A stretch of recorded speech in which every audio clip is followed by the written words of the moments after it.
வேணும்னா நம்ம இதை வச்சுக்கோங்க. அனைவருக்கும் வணக்கம். வணக்கம் ஐயா. வணக்கம் வணக்கம். அனைவருக்கும் வணக்கம். வணக்கம் சார். வணக்கம் ஐயா. வணக்கம் ஐயா. வணக்கம் வணக்கம். வணக்கம்.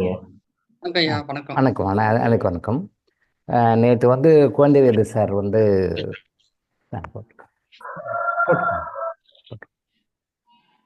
எக்ஸல் ஷீட்டில் வந்து ஒரு ஃபார்ம் போட்டிருந்தாரு டாக்குமெண்ட்ஸாக. நல்ல விஷயம் தான், பாராட்ட வேண்டிய விஷயம். பட் அதில் சில விஷயம் கொஞ்சம் ஆட் பண்ணிக்கலாம்னு நினைக்கிறேன் நான். அதை நான் சொல்கிறேன், நோட் பண்ணிக்கோங்க. அதை எக்ஸல் ஷீட்டில் கூட இது அடிஷ்னலாக ஆட் பண்ணிக்கோங்க. இது நம்ம அடிஷ்னலாக ஆட் பண்ணும்போது என்னென்னா, நமக்கு நாமளே ஒரு செல்ஃப் எவாலுவேஷன் பண்ணுறதுக்கு நல்ல வாய்ப்பாக இருக்கும். செல்ஃப் எவாலுவேஷனுக்கு அப்போ நம்ம என்ன பண்ணுறோம், என்ன பண்ணலை, எங்கே தப்பு பண்ணுறோம் அப்படின்னு சொல்லிட்டு நமக்கு நம்மளே கரெக்ட் பண்ணிக்கிறதுக்கு அது ரொம்ப யூஸ்ஃபுல்லாக இருக்கும். அது வந்து லைஃப்பில் வந்து நம்ம சொல்கிறோம் இல்லையா, சந்தோஷமான நிலையை அடைவதற்கும் துன்பங்களை போக்குவதற்கும் ஆனந்தமான நிலை வாழ்ந்து அடுத்தடுத்த உயர்நிலைக்கு போகிறதுக்கும் இந்த செல்ஃப் எவாலுவேஷன் வந்து நல்லா யூஸ் ஆகும். ஸோ இந்த பாயிண்ட் ஆட் பண்ணிக்கோங்க. அதில் வந்து சேரிட்டி ஆட் பண்ணிக்கோங்க. எக்ஸல் ஷீட்டில் கூட அடிஷ்னலாக பண்ணிக்க. இதை நம்ம இன்னும் சென்னைப்பட்டுன்னு சொல்லுவோம், ஃபைன் டியூன். அது போக போக ஃபைன் டியூன் பண்ணிக்குவோம் நம்ம. அதில் தர்மம், நம்ம என்ன சேரிட்டி பண்ணுறோம் டே டு டே லைஃப்பில் இன்னைக்கு என்ன பண்ணிருக்கோம் அப்படி ஒரு சேரிட்டி. அது என்னைக்கு பண்ணுறோமோ அது அந்த அமௌண்ட் ஆஃப் எல்லாமே அப்ராக்சிமேட்டாக போட்டால் கூட போதும். ரொம்ப அக்யூரேட்டாக ஆடிட்டர் பண்ணுற மாதிரி சிஏ பண்ணுற மாதிரிலாம் அவ்வளோ அக்யூரேட்டாக போட தேவை. ரஃபாக ஒரு எஸ்டிமேஷன் ரஃபாக போட, என்ன போகுது, என்ன வருது, என்ன செய்யணும் தெரியணும். ஆற்றுல போட்டாலும் அளந்து போடு, கடலில் போட்டாலும் அளந்து போடுன்னு ஒரு பழமொழி சொல்லுவாங்க. ஆற்றுல போட்டாலும் அளந்து போடு, கடலில் போட்டாலும் அளந்து போடுன்னு ஒரு பழமொழி சொல்லுவாங்க, தமிழ் பழமொழி. இது மாதிரி நம்ம என்ன பண்ணுறோம், என்ன செய்யறோம், எவ்வளோ வருது, எவ்வளோ செலவாகுது, என்ன போகுது, என்ன பண்ணுறோன்னு நம்ம செல்ஃப் எவாலுவேஷன் ரொம்ப யூஸ்ஃபுல்லாக இருக்கும். ஸோ இந்த பாயிண்ட்டை நோட் பண்ணி, தர்மம் சேரிட்டி என்ன பண்ணுறோம், தென் வரவு என்ன வருது, அது மந்த்லி சேலரி பீப்புள் அந்த டேட்டில் போட்டுக்கோங்க. இல்லை டெய்லி பிஸ்னஸ் பீப்புள் டெய்லி போட்டுக்கோங்க. ஒரு அப்ராக்சிமேட்டாக, ரொம்ப அக்யூரேட்டான போட தேவை, அப்ராக்சிமேட்டாக தோறமே இவ்வளோ வருது. ஸோ அந்த வரவு எவ்வளோன்னு சொல்லி போட்டுக்கோங்க. செலவு எவ்வளோன்னு போடுங்க. இந்த செலவு எவ்வளோ, இன்னைக்கு எவ்வளோ செலவாகுது அப்ராக்சிமேட்டாக ஒரு சின்ன பெட்ஷீட்டில் அப்படி இப்படி நோட் பண்ணி அப்புறம் லம்பாக கூட ஒரே இதுவாக எழுதுங்க. அப்பப்போ எழுதிருக்க முடியாது. ஒரு சின்ன ஷீட் மாதிரி போட்டு காலில் இருந்து நைட் படுக்கிறதுக்கு என்னெல்லாம் செலவு பண்ணுறோம் அதெல்லாம் எழுதுங்க. ஒட்டு மொத்தமாக போட்டு ஒரு அது எல்லாமே கம்பைன் பண்ணி போட்டு இவ்வளோ செலவு பண்ணியிருக்கோம் இன்னைக்கு அப்படின்னு சொல்லி போடுங்க. அது இங்கே ஜுவல்லரி எடுக்கிறீங்க, இல்லை வேறு ஏதாவது எக்ஸ்சேஞ்ச் பண்ணுறீங்க, எந்த பொருள் வாங்குறீங்க, எது வந்தாலும் செலவு என்ன அப்படின்னு சொல்லி அதை நோட் பண்ணுங்கள். தென் கர்மா கிளியரிங் மெடிசன் சாப்பிட்றீங்களா இல்லையான்னு போட்டுக்கோங்க. ஏன்னா கர்மா கிளியரிங் மெடிசன்ன்றது என்னை பொறுத்த வரைக்கும் லைஃப் லாங் சாப்பிட வேண்டியது நான் நினைக்கிறேன். ஏன்னா தினமும் நாம் எப்படி புது விஷயங்களை நாம் கற்றுக்கொள்கிறோமோ, நான் பல முறை சொல்லியிருக்கேன், நம்ம இறப்பதற்கு முன்பு கூட நாம் அது விடுபட்ட பாடங்களை இறைவன் வந்து ஒரு நாடுகைக்கு முன்னாடி இதெல்லாம் விடுபட்டுச்சுப்பா, நீ எந்தெந்த பாடங்களை எல்லாம் கற்றுக்கொள்வதற்காக இந்த பூமிக்கு வந்தையோ அது இதெல்லாம் விட்டுட்ட, நீ இதெல்லாம் கற்றுக்கோ அப்படின்னு சொல்லி இறைவன் கொடுக்குறார் எல்லாருக்குமே. ஆக்சிடென்ட் கேஸை தவிர சூசைட் கேஸை தவிர இந்த 2 கேஸை தவிர மற்ற கேஸுகளுக்கு எல்லாமே இறப்பதற்கு ஒரு நாளைக்கு முன்பு இறைவன் வந்து நமக்கு போடுவார். என்ன கோமா ஸ்டேஜில் இருந்தாலும் கூட அந்த இன்ட்ராக்ஷன் நடக்கும், நமக்கு தெரியாது, சுற்றிக்கிறவங்க தெரியும், யாருக்கு ஒன்றும் தெரியாது, இவங்க அழுதுட்டு தான் இருப்பாங்க. பட் அவங்களுக்கு தான் தெரியும், கற்றுக்கொள்ள வேண்டிய பாடங்களை கற்றுக்கொடுக்காக இந்த பூமிக்கு நான் அனுப்பிச்சேன். பட் இந்த பூமிக்குள்ள வந்து நீ கற்றுக்கொள்ளாமல் எல்லாம் எஸ்கேப் ஆகிட்ட, இதெல்லாம் விட்டுட்ட, நீயே டெலிட் பண்ணிட்ட, நீயே ஒமிட் பண்ணிட்ட, இதெல்லாம் நீ கற்றுக்கொண்டு யார்கிட்ட மன்னிப்பு கேட்கணும் மன்னிப்பு கேட்டு யாருக்கு மன்னிப்பு கூட கொடுத்து எல்லாம் கிளியர் பண்ணிட்டு அடுத்த லெவலுக்கு வான்னு சொல்லுவார். அந்த பீரியட்லையும் அதை உணர்ந்து அதை ஏற்றுக்கொண்டு அடுத்த லெவலுக்கு போகாத அதே அந்த ஈகோல இருக்கிற ஆத்மாக்களும் இருக்காங்க. அதை கேட்டு உணர்ந்து முழுக்க மாறின ஆத்மாக்களும் இருக்காங்க. ஒரு 50% வேரி ஆகும். முழுக்க கேட்காம அது ஈகோல போய் வீணா போனவங்களும் இருக்காங்க. அதை முழுக்க கேட்டு பலனடைந்து அடுத்தடுத்த உயர்ந்த லெவலுக்கு போகிறவங்களும் இருக்காங்க. பார்ஷியலாக அதை கேட்டு இம்ப்ளிமெண்ட் பண்ணி பார்ஷியலாக ஒரு முன்னேற்றத்துக்கு போனவங்களும் இருக்காங்க. 3 கேட்டகரியுமே இருக்கு. கர்மா கிளியரிங்ல வந்து எவ்வளோ அருமையான விஷயம்ன்றது புரிஞ்சுக்கோங்க. இதெல்லாம் நம்ம இதெல்லாம் தெளிவாக சொல்கிறோம். இது வேற எங்கேயும் யாருமே சொல்லி தர மாட்டாங்க. இதெல்லாம் லைஃப்பில் தெரிஞ்சுக்க வேண்டிய விஷயம். எத்தனை கோடி கூட யாரும் சொல்கிறதுக்கு ஆள் இல்லை. கர்மா ஹீலிங் தான் இதெல்லாம் சொல்கிறோம். அதை கரெக்டாக பிடிச்சி வாழ்க்கையில் ஃபாலோ பண்ணி இப்போ இந்த கற்றுக்கொள்ள வேண்டிய பாடங்களை நாம் கற்றுக்கொள்ள மாதிரி அதே மாதிரி life long karma clearings medicine சாப்பிட்றது நல்லது வந்து என்னுடைய கருத்து. கற்றுக்கொள்ள வேண்டிய பாடம் எப்படி லைஃப் லாங் கற்றுக்கிறோமோ, not only school days, college days, university டேஸில் முடியாத வெளியே வர்ற மாதிரி நாம் தினமும் அந்த கர்மா கிளியரிங்ஸ் பண்ணி கடைசி வரைக்கும் அந்த கர்மா கிளியரிங் மெடிசன் ஒரு நாளைக்கு ஒரே பீரியட் தானே சாப்பிடுவோம், ஒரு நாளைக்கு ஒரே ஒரு பீரியட் தான் சாப்பிடுவோம். இதுக்காக செலவு பண்ணுற காசு வேஸ்ட் கிடையாது. பல மடங்கு சம்பாதிச்சு கொடுத்துருவோம், பல மடங்கு தேவையற்ற செலவுகளை கட் பண்ணி கொடுத்துருவோம். கர்மா கிளினிங் மெடிசனுக்காக செலவு பண்ணுற காசு உணவுக்கு செலவு பண்ணுற காசு உணவு தான். கடைசி வரைக்கும் சாப்பிட வேண்டிய உணவு தான். அடிக்கடி சொல்லுவேன் நான், கடைசி வரைக்கும் நாம் சாப்பிடும் உணவு தான், மருந்து இல்லை. கர்மா கிளினிங் மெடிசன் கூட நான் மெடிசன் பேர் சொல்ற முடியும், it is not a medicine, அது உணவு.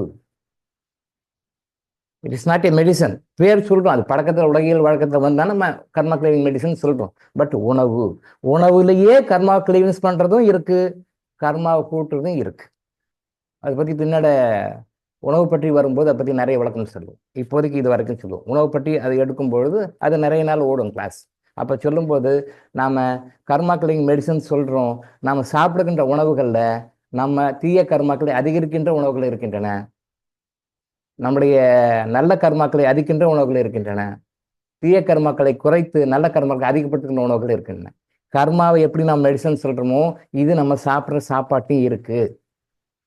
எல்லாரும் சொல்லுவாங்க இதில் ஏ இருக்குது, பி இருக்குது, வைட்டமின் பி இருக்குது, சி இருக்குது, இதில் இந்த பொட்டாசியம் இருக்குது, அதில் கால்சியம் இருக்குது, இந்த மினரல்ஸ் இருக்குது, மெட்டல்ஸ் இருக்குது, எல்லாரும் சொல்லுவாங்க. பட் கர்மா ஹீலிங்கில் தான் இந்த உணவு உங்களுக்கு வந்து என்ன கர்மாவை கொடுக்கும், என்ன கர்மாவை கொடுக்கும், நல்ல கர்மா கொடுக்குமா, கெட்ட கர்மா கொடுக்குமா, எவ்வளோ பர்சன்டேஜ் கொடுக்கும்ன்ற விஷயங்கள் எல்லாம் வந்து கர்மா ஹீலிங் தான் சொல்லி தருவோம், சொல்லிக் கொடுக்குறோம். அதை பிடிச்சிக்கிறது உங்களுடைய கையில் இருக்கு. ஆச்சரியமா இருக்கும் உங்களுக்கு, இன்னும் இப்படியெல்லாம் கூட இருக்கா. கர்மானுஜின்னு சொல்ல வேண்டிய விஷயங்கள்லாம் ரொம்ப ரொம்ப ரொம்ப ஆச்சரியமா இருக்கும். இப்போ தானே ஆரம்பிச்சிருக்கோம், இப்போ தான் ஃபஸ்ட் ஸ்டாண்டர்ட் ஆரம்பிச்சிருக்கோம், எல்லாம் ஃபஸ்ட் ஸ்டாண்டர்ட் தான் இருக்கீங்க. அடுத்த ஸ்டாண்டர்டுக்கு ரொம்ப பார்க்குங்க, இதெல்லாம் கூடவா சார் கர்மாவை கிரியேட் பண்ணும், இதெல்லாம் கூடவா சார் கர்மாவை அழிக்கும் அப்படின்னு உங்களுக்கே ஆச்சரியமா இருக்கும். எஸ், உண்மை, சித்தர்கள் சொல்லியிருக்காங்க. ரொம்ப அருமையான விஷயம். சித்தர்கள் சொல்லாத விஷயம் யாருமே சொல்ல முடியாது. அவங்க சொன்ன ஒரு ஒரு வார்த்தைக்குமே, ஒரு ஒரு சென்டென்ஸுக்குமே, அவங்க எழுதின ஒரு பாட்டுக்குமே ஒரு நோபல் பிரைஸ் கொடுக்கணும். யார் யாருக்கா கொடுத்துட்டு இருக்காங்க, சம்பந்தமே இல்லாதவங்க எல்லாம் கொடுத்துட்டு இருக்காங்க. நோபல் பிரைஸோட வேல்யூ தெரியல. புதுசாக கண்டுபிடிச்சிட்டாரு, அவருக்கு நோபல் பிரைஸ். சித்தர்களை எழுதின ஒரு ஒரு வார்த்தைக்குமே ஒரு நோபல் பிரைஸ் கொடுக்கும், ஒரு ஒரு வரிக்குமே ஒரு நோபல் பிரைஸ், ஒரு ஒரு பாட்டுக்குமே நோபல் பிரைஸ் கொடுக்கும். இப்போ அன்னைக்கு கூட சொன்னோம், திருமூலர் வந்து குழந்தை எப்படி பறக்குது, குழந்தை எப்படி உருவாகுது, எப்படி வந்து இரட்டை குழந்தை பறக்குது, குழந்தையோட குணம் எப்படி உருவாகுதுன்னு நிறைய எழுதி வச்சிருக்காங்க. இதுக்கெல்லாம் நீங்க இதுல எல்லாம் ஒரு 1000 லட்சத்துல ஒரு பங்கு ஆராய்ச்சி பண்ணவங்களுக்கு நோபல் பிரைஸ் கொடுக்குறாங்க.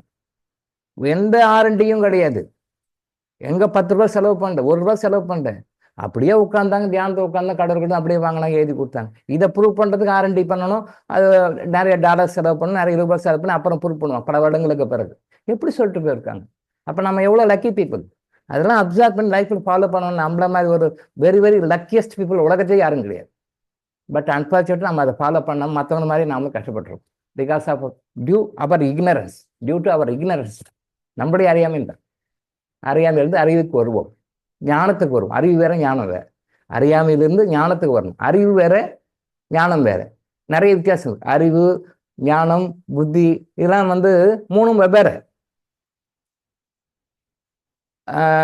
விஞ்ஞானிகளுக்கு இதெல்லாம் தெரியாது.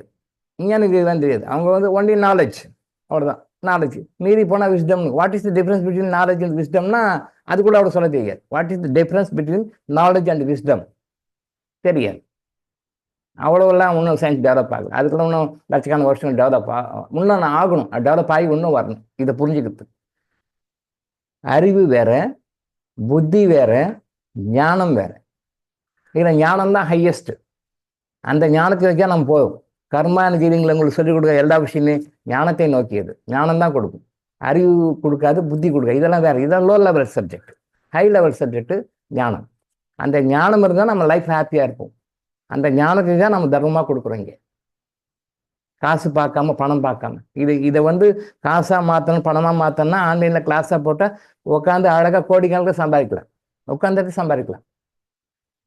எல்லாம் நஸ்கே ஓரம் கட்டலாம். உலகத்துல எல்லா மக்களும் கஷ்டப்பட்டு இருக்காங்க. என்ன காரணம் தெரியல, எதனால கஷ்டப்படுறதுன்னு தெரியல. பட் அந்த இறைவன் கொடுத்த ஞானத்தை வந்து மக்களுக்கு உங்களுக்கு நம்ம ஃப்ரீயா உட்காந்து கொடுக்குறதுனால இதனுடைய வேல்யூ நீங்க புரிஞ்சுக்கலாம். அவ்வளவுதான். இறைவன் கொடுத்த ஞானத்தையும், சித்தர்பர்கள் கொடுத்த ஞானத்தையும் பாஸ் பண்ண விரும்பல, பணம் பண்ண விரும்பல. நான் அது மக்களுக்கு போய் சேர்த்தணும். அது பிகாஸ் அது இறைவனுடைய சொத்து, அது மக்களுடைய சொத்து. மக்களுக்கு போய் சேர்த்தணுன்றதுக்காக நம்ம சொல்லிட்டு இருக்கோம். பட் அதனுடைய வேல்யூ நீங்க யாரும் புரிஞ்சுக்கலன்றதான் அர்த்தம். அதான் உண்மையும் கூட. புரியுது. ஏன்னா இலவசமாக கொடுக்கணும், இதோட வேல்யூ தெரியல. பட் $1 போட்டு ரேட் போட்டு பண்ணால் நான் கோட்டீஸ்வரன் ஆயிடுவேன், மல்டி மில்லியனர் ஆயிடுவேன். விரும்பவில்லை. நான் அதனால இந்த மக்கள் புரிஞ்சுக்கோங்க. இதை இப்போ கூட பாருங்க 66 பேர் தான் வந்திருக்கீங்க. இவ்வளவு தூரம் சொன்னாலும் காலைல எழுங்க, காலைல சீக்கிரத்தில் எழுங்க, நைட்டில் சீக்கிரம் படுங்க, அதுக்கு நிறைய டிப்ஸ் எல்லாம் சொல்லிக்கிறோம், இன்னும் சொல்லுவோம் நிறைய. அதை சொன்னாலும் கூட எத்தனை பேர் வந்திருக்காங்கன்னா பாருங்க, 67 பேர் இப்போ தூங்கி எழுந்து வந்திருக்கிறார் பாதியில். எஸ், 5:45 வந்திருக்கிறார். 5 மணிக்கு கிளாஸ் ஆகுது, 5:45 வர்றாரு. முடியும் போதும் வராங்க. தப்பு இல்லை, அதை நான் தப்பு சொல்ல வரல. நம்ம அந்த மாதிரி ஒரு தப்பான ஒரு வடக்குள்ள வந்துட்டோம். அதை மாற்றிக்கிறது வந்து நம்ம முயற்சி பண்ணி மாற்றிக்கலாம், தப்பு கிடையாது. நம்ம விழுந்து எடுவோம் இல்லையா, அது தப்பு கிடையாது. பட் அதை முயற்சி பண்ணி வந்துருங்கன்னு தான் சொல்கிறேன் நான். யாருக்காக? நாம நல்லா இருக்கணுன்றதுக்காக. இல்லை, சுயநலம் தான், நாம நல்லா இருக்கணுன்றதுக்காக. சரியா, பார்த்துக்கோங்க. ஸோ அந்த கர்மா கிளைங் மெடிசன் சாப்பிட்றாங்களா இல்லையா அப்படின்னு சொல்லி போட்டுக்கோங்க. தென் காலை எழுற நேரம் நோட் பண்ண சொல்லுங்க. அது ஒரு காலம், எக்ஸல் ஷீட்டில் இன்னொரு காலம் ஆட் பண்ணிக்கோங்க. காலையில் எழுற நேரம், என்ன டைமுக்கு எழுறான். தென் அதே மாதிரி நைட்டில் எப்போ தூங்க போகிறாங்க, தூங்க என்ன டைம் போகிறாங்க, ஸ்லீப்பிங் எவ்வளோ, தூங்குறதுக்கு என்ன நேரம் போகிறாங்க, காலையில் எழுகின்ற நேரம், இரவு படுக்கைக்கு போகின்ற நேரம், அது டைம் போட்டுக்கோங்க. அப்ராக்சிமேட்டாக போடுங்க. அதே மாதிரி தூக்க அளவு, எவ்வளோ நேரம் தூங்குறாங்கன்னு ஒரு அப்ராக்சிமேட், 7 ஹவர்ஸ் தூங்கினேன், 6 ஹவர்ஸ் தூங்கினேன், 8 ஹவர்ஸ் தூங்கினேன், 12 ஹவர்ஸ் தூங்கினேன், அது மாதிரி தூக்க ஹவர்ஸ் போட்டுக்கோங்க. அதையும் போட்டுக்கோங்க, இது எல்லாமே போட்டுக்கோங்க. இதெல்லாம் எக்ஸல் ஷீட்டில் ஆட் பண்ணிக்க. நம்ம இன்னும் வந்து செம்மைப்படுத்தும், ஃபைன் டியூன் பண்ணிக்குவோம். சரியா? ஸோ 7 விஷயம் சொல்லியிருக்கேன். தர்மம்னு ஒன்று சேட் போட்டுக்கோங்க, அது எவ்வளோ சேரிட்டி பண்ணுறோம், தென் வரவு எவ்வளோ வருது, எவ்வளோ செலவாகுது, தென் கர்மா கிளைங் மெடிசன் சாப்பிட்றோமா இல்லையா, காலையில் எந்த நேரம், நைட்டில் என்ன டைம் படுக்கிறோம், தூங்குற நேரம், அளவு. இப்போதைக்கு இதை ஆட் பண்ணுங்க, நாம் இன்னமும் அது சரி பண்ணி கொடுத்தோம். அதில் போட்டிருக்காரு சகோதர குழந்தைகள், நான் சொல்லிக்கிற விஷயத்தை நீங்கள் ஃபாலோ பண்ணுங்க, இதை ஏதாவது பிழைகள் இருந்தால் மன்னிச்சுக்கோங்கன்னு போட்டிருக்காரு. நல்ல பக்குவமான மனசு தான், பரவாயில்ல. பிழைகள் இருக்குது, எழுத்து பிழையும் இருக்குது, சொல் பிழையும் இருக்குது, தவறு கிடையாது. பட்டு நம்மளுடைய லாங்குவேஜ் அது வராமல் நீங்கள் ட்ரை பண்ண முடிஞ்ச வரைக்கும் பண்ணுங்க. பிகாஸ் தமிழும் சமஸ்கிருதமும் வந்து ரொம்ப ரொம்ப ரொம்ப ரொம்ப ரொம்ப மிக புனிதமான மொழிகள். எல்லா மொழிகளும் நல்ல மொழிகள் தான், அதில் நம்ம எந்த குறையும் சொல்லலை. என்னோட டாக்டர் அப்போ இதை மட்டும் சொல்கிறாரு அப்படி இல்லை, எல்லா மொழிகளுக்குமே நல்ல மொழிகள் தான், எல்லா மொழிகளுமே சிறப்பான மொழிகள் தான். ஆனால் மிக மிகச்சிறப்பு அப்படின்னு சொல்லி சொன்னால் இந்த 2 லாங்குவேஜ், தமிழும் சமஸ்கிருதம். தெரியாதவங்க சொல்லுவாங்க தமிழ் தான் உயர்ந்தது, சமஸ்கிருதம் மட்டம்னுவாங்க, சமஸ்கிருதம் தான் உயர்ந்தது, தமிழ் மட்டம்னுவாங்க. MS சுப்புலட்சுமி ஒரு தடவை வந்து நான் வந்து தமிழில் பாட்டு பாட மாட்டேன்னு சொன்னாங்கன்னு சொல்லி கேள்விப்பட்டேன், சொன்னாங்க. அறியாமை காட்டுக்குது. அவங்க எவ்வளோ பெரிய பாரத ரத்னா விருது, இப்போ எவ்வளோ பெரிய விருது வாங்கினாலும், எத்தனை பேர் வாங்கினாலும், ஒரு மொழியை இறைவனை மதிக்க தெரியல, அவ்வளோதான். அவங்க பெருசாக ஊ அப்படி இப்படின்னு வாங்க. அந்த ரத்னா விருது வாங்கினா, இந்த ரத்னா, எந்த ரத்னா விருது வாங்கினாலும் அவங்க அறியாமல் இருக்கிறார்கள், காட்டி கொடுக்குறாரு, அவ்வளோதான். நான் தமிழில் பாட மாட்டேன், நான் வந்து சமஸ்கிருதம் தான் பாடுவேன்னு சொல்லி சொன்னாங்கன்னு கேள்விப்பட்டேன். அது தவறு. இறைவனுடைய பார்வையில் வந்து எல்லா மொழிகளுமே சிறப்பானது. அதில் வந்து சமஸ்கிருதமும் தமிழும் மிகச்சிறப்பான மொழிகள். ஒன்று கொஞ்சம் விட்டு கொடுத்து கிடையாது. தமிழ் உயர்ந்தது, சமஸ்கிருதம் தாழ்ந்தது, சமஸ்கிருதம் உயர்ந்தது, தமிழ் தாழ்ந்தது அப்படின்னு கிடையாது. அப்படி சொல்கிறாங்கன்னா அப்படி என்ன அர்த்தம்? அவர்கள் தங்களுடைய அறியாமையை வெளிப்படுத்துகிறார்கள்னு அர்த்தம். அவங்களுக்கு தெரியல, அவங்க ஏதோ கொஞ்சம் தான் தெரிஞ்சிருக்காங்க. தங்களுடைய அறியாமையை அது வெளிப்படுத்துகிறார்கள். They are exhibiting their ignorance, they are exhibiting their ignorance, அவ்வளோதான். அது தெரிஞ்சால் அந்த மதிப்பு வந்து கொடுக்கும். நம்முடைய 2 கண்கள் மாதிரி, ஒரு சமஸ்கிருதமும் தமிழும் 2 கண்கள் மாதிரி. அது டியூ டு பொலிட்டிக்கல் மேட்டர்ஸ் நாம் அது சமஸ்கிருதத்தை ஒதுக்கிட்டோம், தப்பான சில கண்ணோட்டங்களால் சமஸ்கிருதத்தை ஒதுக்கிட்டோம். அதனால் நம்ம சஃபர் ஆகிட்டு இருக்கோன்றது அது பெரிய சப்ஜெக்ட். அது பேசினா அரசியலாக போய்டும், அது நமக்கு வேண்டாம். அரசியல் நமக்கு தேவையில்லாத விஷயம். ஸோ சமஸ்கிருதத்தை அதை ஒதுக்குனதுனால, அது வேண்டான்னு சொன்னதுனால அதனுடைய பாதிப்புகள் நிறைய இருக்குது, அது நமக்கு தெரியலை. சரி, ஓகே, போட்டோம். தமிழையாவது அதை மடித்து ஆனர் பண்ணுங்க, தமிழை கற்றுக்குங்க, முடிஞ்ச வரைக்கும் தமிழ் தவறு வராமல் பார்த்துக்கோ, ட்ரை பண்ணுங்க, தப்பு இல்லை, அவர்களால் தப்பு இல்லை. பட் அது வந்து கற்றுக்கணும். என்னுடைய ஆங்கில ஆசிரியை சொல்லுவாங்க, அதாவது வந்து +2 படிக்கும்போது எல்லா மொழிகளையும் நம்ம வந்து ஃபாரின் மொழி, மற்ற மொழிகளில் நம்ம கற்றுக்குறோம், மற்ற மொழிகளில் தவறு வர்றது பரவாயில்ல, தப்பு இல்லை, அதை அக்செப்ட் பண்ணிக்கலாம். ஏன்னா because it is entirely new language. Tamil ஆகட்டும், ஃப்ரெஞ்ச் ஆகட்டும், மற்ற எந்த மொழி ஆகட்டும், ஈவன் இங்கிலீஷ் கூட ஆகட்டும், மற்றவர்களுக்கு அது அந்நிய மொழின்னா அதில் தப்பு பண்ணுறாங்கன்னா பரவாயில்ல, தப்பு இல்லை. ஆனால் நம்ம தமிழ்நாட்டில் பிறந்து தமிழ்நாட்டில் விட தமிழ் தப்பு பண்ணுறது தப்புன்னுவாங்க. டீச்சர் சொல்றது ரொம்ப கரெக்டான விஷயம். நம்ம தமிழ்நாட்டில் பிறந்து தமிழ்நாட்டில் வாழ்ந்து தமிழை தாய்மொழியாக கொண்டு வாழ்கிறோம். பட் அதில் நம்ம தமிழில் தப்பு வருதுன்றது வந்து அது கொஞ்சம் தப்பான விஷயம். அதை நீங்கள் கரெக்ட் பண்ணிக்கோங்க. பட் இங்கிலீஷ் தப்பு பண்ணுங்க, பிகாஸ் அவங்க இங்கிலீஷ் டீச்சர். இங்கிலீஷ் தப்பு பண்ணுறீங்களா, அது நான் பெருசாக எடுத்துக்க மாட்டேன். Because it is என்டர்லி new language. அது நம்ம சம்மந்தப்படாத விஷயம், நம்ம ரத்தம் சம்மந்தப்படாத விஷயம், நம்ம பிறந்து வாழ்ந்த இந்த பூமிக்கு சம்மந்தப்படாத ஒரு லாங்குவேஜ். அது தப்புறது ஓகே, நோ ப்ராப்ளம். பட் நம்ம தமிழில் நாம் அப்படி தப்பு பண்ணலாமா அப்படின்னு சொல்லி கேட்பாங்க டீச்சர். அருமையான பாயிண்ட். எத்தனையோ வருடங்களுக்கு பிறகு அந்த டீச்சர் சொன்ன கோட் இங்கே வருது. அதனால் முடிஞ்ச வரைக்கும்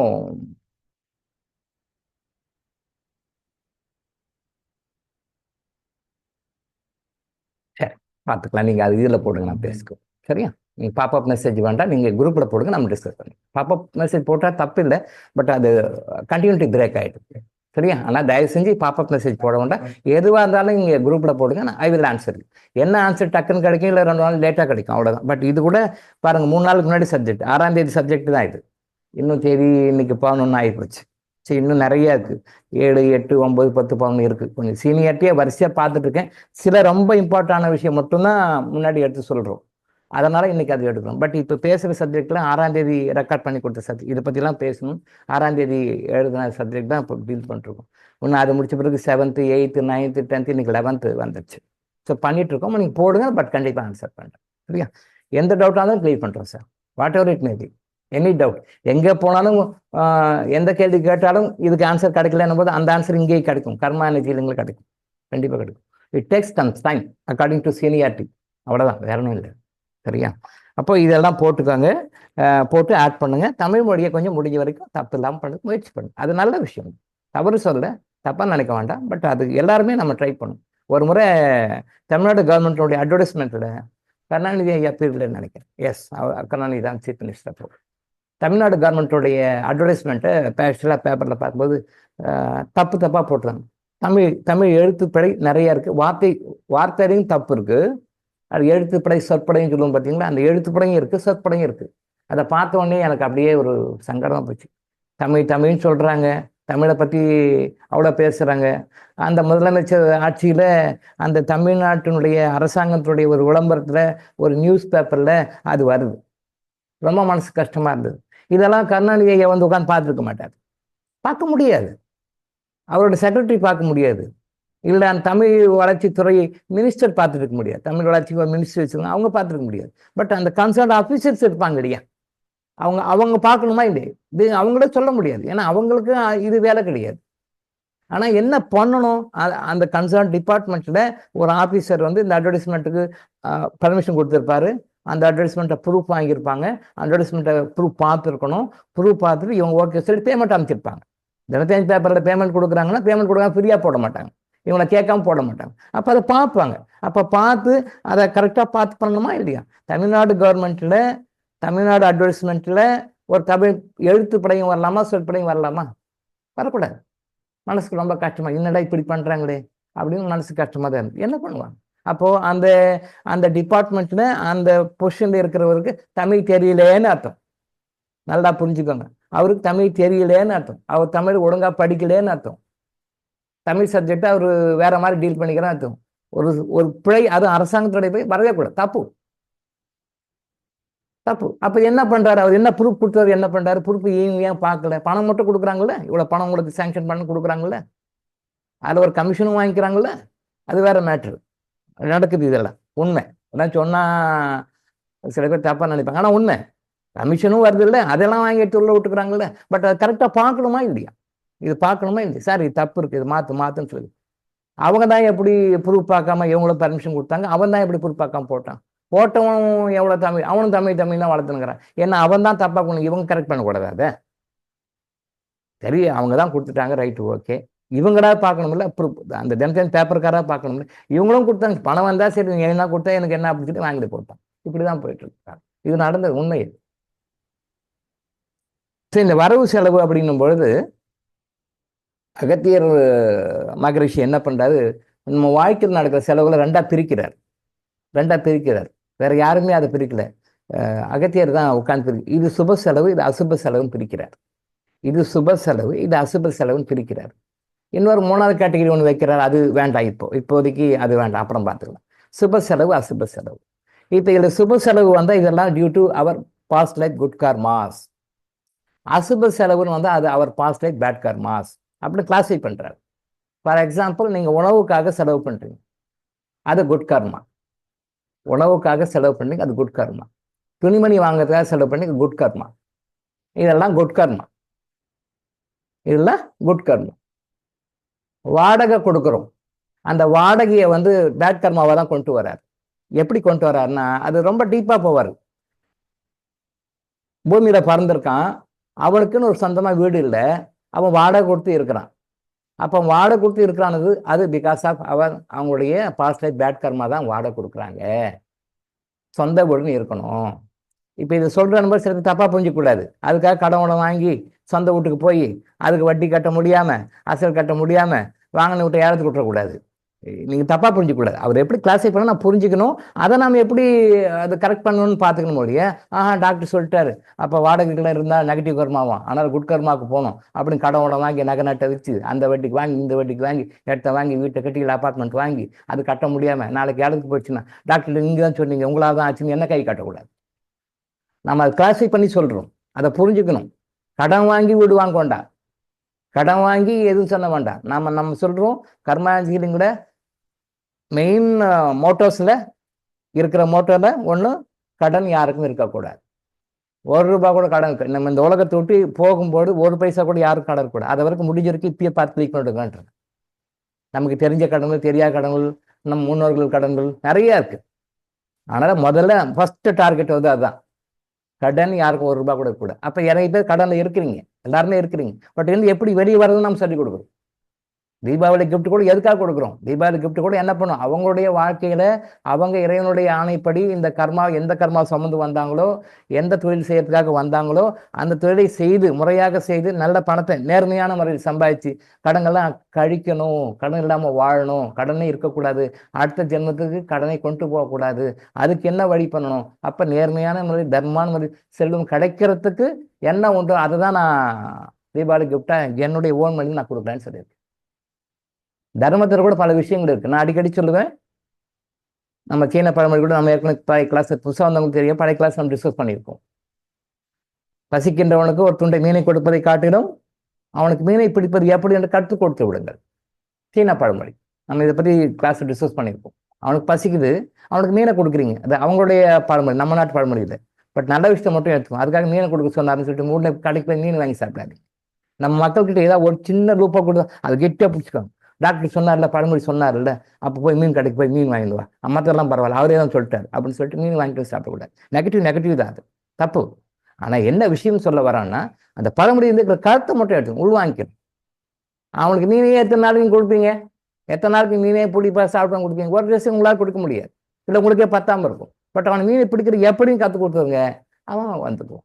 அதே தான் நானும் சொல்கிறது. உங்களுக்கு நல்ல உறவுகள் வேணும், நல்ல ஆரோக்கியம் வேணும், இது எல்லாம் ஒன்றா பணம் இருக்கணும். பணம் இல்லைன்னா உறவுகள் வராது. பணம் இருந்தால் தான் ஒய்ஃபே மதிப்பாங்க, ஹஸ்பண்டையே. ஹஸ்பண்ட் ஒய்ஃப் இல்லையா கூட, பிள்ளைகளே கூட, நம்ம சுற்றிக்கிற உறவுகள் கூட நம்மக்கிட்ட பணம் இருந்தால் தான் மதிப்பாங்க. கணவன்கிட்ட பணம் இருந்தால் ஒய்ஃப் கொடுக்குற மரியாதை வேற, பணம் இல்லைன்னா அவங்க பண்ணுற இன்சல்ட்டு வேற. உண்மை, இது உங்களுடைய அனுபவத்தையும் இருக்கும். என்னடா இப்படி சொல்கிறாருன்னு நினைக்க வேண்டாம், இதான் உண்மை, வாழ்க்கையில் யதார்த்தமான உண்மை. அதை நம்ம ஏற்றுக்கணும். கணவனாக இருந்தாலும் கூட, குடும்பத்தின் தலைவனாக இருந்தாலும் கூட, அவன் கையில் பணம் இருந்து அவன் சம்பாதிச்சா தான் அவனுக்கு மரியாதை. இல்லைன்னா கணவனை தூரம் ஒதுக்கி வைப்பார்கள், கணவனை மதிக்க மாட்டார்கள், கணவனை அது வேற மாதிரி பேசுவாங்க. அது ஒருத்தருக்கும் ஒரு விதமான எக்ஸ்பீரியன்ஸ் இருக்கு. இதுதான் உண்மை.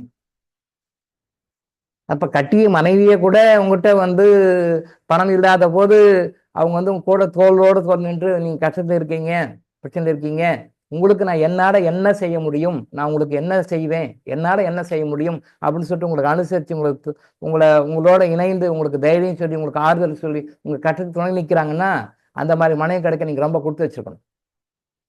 அந்த மாதிரி மனைவி கிடைக்க நீங்கள் ரொம்ப கொடுத்து வச்சுக்கணும். அது ரொம்ப கம்மி. ஆனால் பணம் இருந்தால் மரியாதை கொடுக்குற மனைவிகளும், பணம் குறைஞ்சா மரியாதை குறைத்து கொள்ளுகின்ற மனைவிகளும் இன்னைக்கு இருக்காங்க. பணம் கொடுக்கலாம் தேவையில்லை, டோன்ட் கேர்னு சொல்றவங்க இருக்காங்க. அதே நேரத்தில் கணவன் எப்படி இருந்தாலும் அதுக்கு உயிர் கொடுக்குற மனைவிமார்களும் இருக்கான். இவ்வளோ கஷ்டம் இருக்கீங்க, நான் என்ன செய்யணும், நான் என்ன பண்ணணும், என்னால் என்ன முடியும்னு சொல்லிட்டு அந்த துக்கமான நேரங்களில், அந்த கஷ்டமான நேரங்களில் கை கொடுத்து தோளோட தோல் நின்று வாக்கில் தூக்கி கொடுக்கின்ற மனைவிமார்களும் இருக்காங்க. அந்த மாதிரி மனைவிங்களுக்கு கிடைச்சாங்கன்னா you are very very lucky. அது கூட நம்மளுடைய பூர்வீகன்னு புண்ணியம் தான். ஏன் உடம்புல வந்து சிவன் சக்திக்கு பாதி கொடுக்குறாரு? எதுவாக இருந்தாலும், நல்லதாக இருந்தாலும் கெட்டதாக இருந்தாலும் என் உடம்புல சரி பாதி. அது ஒரு புராண கதையாக நமக்கு சொல்லிட்டாங்க. பட் அது பெரிய இறையே ரகசியம். அது பெரிய இறை ரகசியம். அது உன்னுள் நீ என்னுள் நான், உன்னுள் நீ என்னுள் நான், உனக்குள்ள நான் இருக்கிறேன், எனக்குள்ள நீ இருக்கிற. அந்த கணவன் மனைவி அன்பு வந்து மிகப்பெரிய அன்பு, மிக பெரிய அன்பு. கடவுளுடைய தத்துவம் அது. நீ இன்றி நான் இல்லை, நான் இன்றி நீ இல்லை. அதனால தான் அவர் சொல்றாரு, என்னோட உடம்புல நீ பாதி கொடுக்குற. அப்ப சக்தி இல்லையல் சிவம் இல்லை, சிவம் இல்லையல் சக்தி இல்லை. இந்த சிவன் சக்தியை பாடுபடுத்துறது, இந்த சக்தி சிவனை பாடாத நிறைய ஃபேமிலியில் நடக்குது. ஆனா எங்கே வந்து அந்த சிவனும் சக்தியும் வந்து ஒன்றாகி இருக்கிறார்களோ, சிவன் ஆகிய ஆண் தத்துவம் கஷ்டப்படும் போது சக்தி ஆகிய பெண் தத்துவம் தோளோட தோல் நின்று அந்த கஷ்டத்துல சுகதுக்கங்களை பங்கு எடுத்துக்கிட்டு தைரியம் சொல்லி ஆறுதல் சொல்லி அதை கொண்டு போகின்ற அந்த ஒரு கலாச்சாரம் நம்ம தமிழ்நாட்டில் நிறைய இருந்தது. இந்தியாவில் இருந்தது, தமிழ்நாட்டில் இருந்தது. இப்போ அன்பார்ச்சுனேட்டா அது அதர் பீப்புள், ஃபாரின் பீப்புள் மாதிரி இங்கேயும் எல்லாம் மாறிடுச்சு. அவங்களுக்கு எந்த வகையில் நான் விட்டு கொடுத்தவர்கள் இல்லை அப்படின்ற மாதிரி ஹஸ்பண்டை ஆளு வச்சு கொலை பண்ணுற அளவுக்கு நம்ம தமிழ் மக்கள் முன்னேறிட்டாங்க. தமிழ் பெண்கள் ரொம்ப அட்வான்ஸாக போயிட்டாங்க. உலகத்துக்கே ஆச்சாரத்தை சொன்ன, அறிவை சொன்ன இந்தியாவில், அதையும் தென்னாட்டில், தென் தமிழ் சவுத் இந்தியாவில், அதுலேயும் தமிழ்நாட்டில் கணவனை ஆள் வச்சு கொலை பண்ணுற பெண்கள் ரொம்ப டெவலப் ஆகிட்டாங்க. ஒரு பேப்பரில் பார்த்தோம்னா ஒரு நாளைக்கு 2-3 நியூஸ் வருது, ஒரு 2-3 நியூஸ் வருது. பேப்பர் படித்து 2 மாதம் ஆச்சு. பட் கேஷுவலாக போகும்போது பேப்பரில் படுது, கணவனை கொன்ற மனைவி, இப்படி கொன்ற மனைவி, அப்படி கொன்ற மனைவி, பேப்பரில் அந்த இது போடுவாங்க, நியூஸ் பேப்பர் கடையில் போகும்போது அப்படி வண்டியில் போகும்போது கண்டப்படும். இப்போ 2 நாளைக்கு மேலே விட நம்ம எப்படி போயிட்டுருக்கோம்? கலாச்சாரத்தை சீர்கெடுத்து கொண்டு இருக்கோம். எப்படி வாழணும்னு தெரியல, எப்படி வாழணும்னு தெரியல, எப்படி வாழக்கூடாதுன்னு தெரியல. எப்படி வாழணும், எப்படி வாழக்கூடாது நம்மளுடைய கல்வி முறைகள் சரியாக சொல்லிக் கொடுக்கல.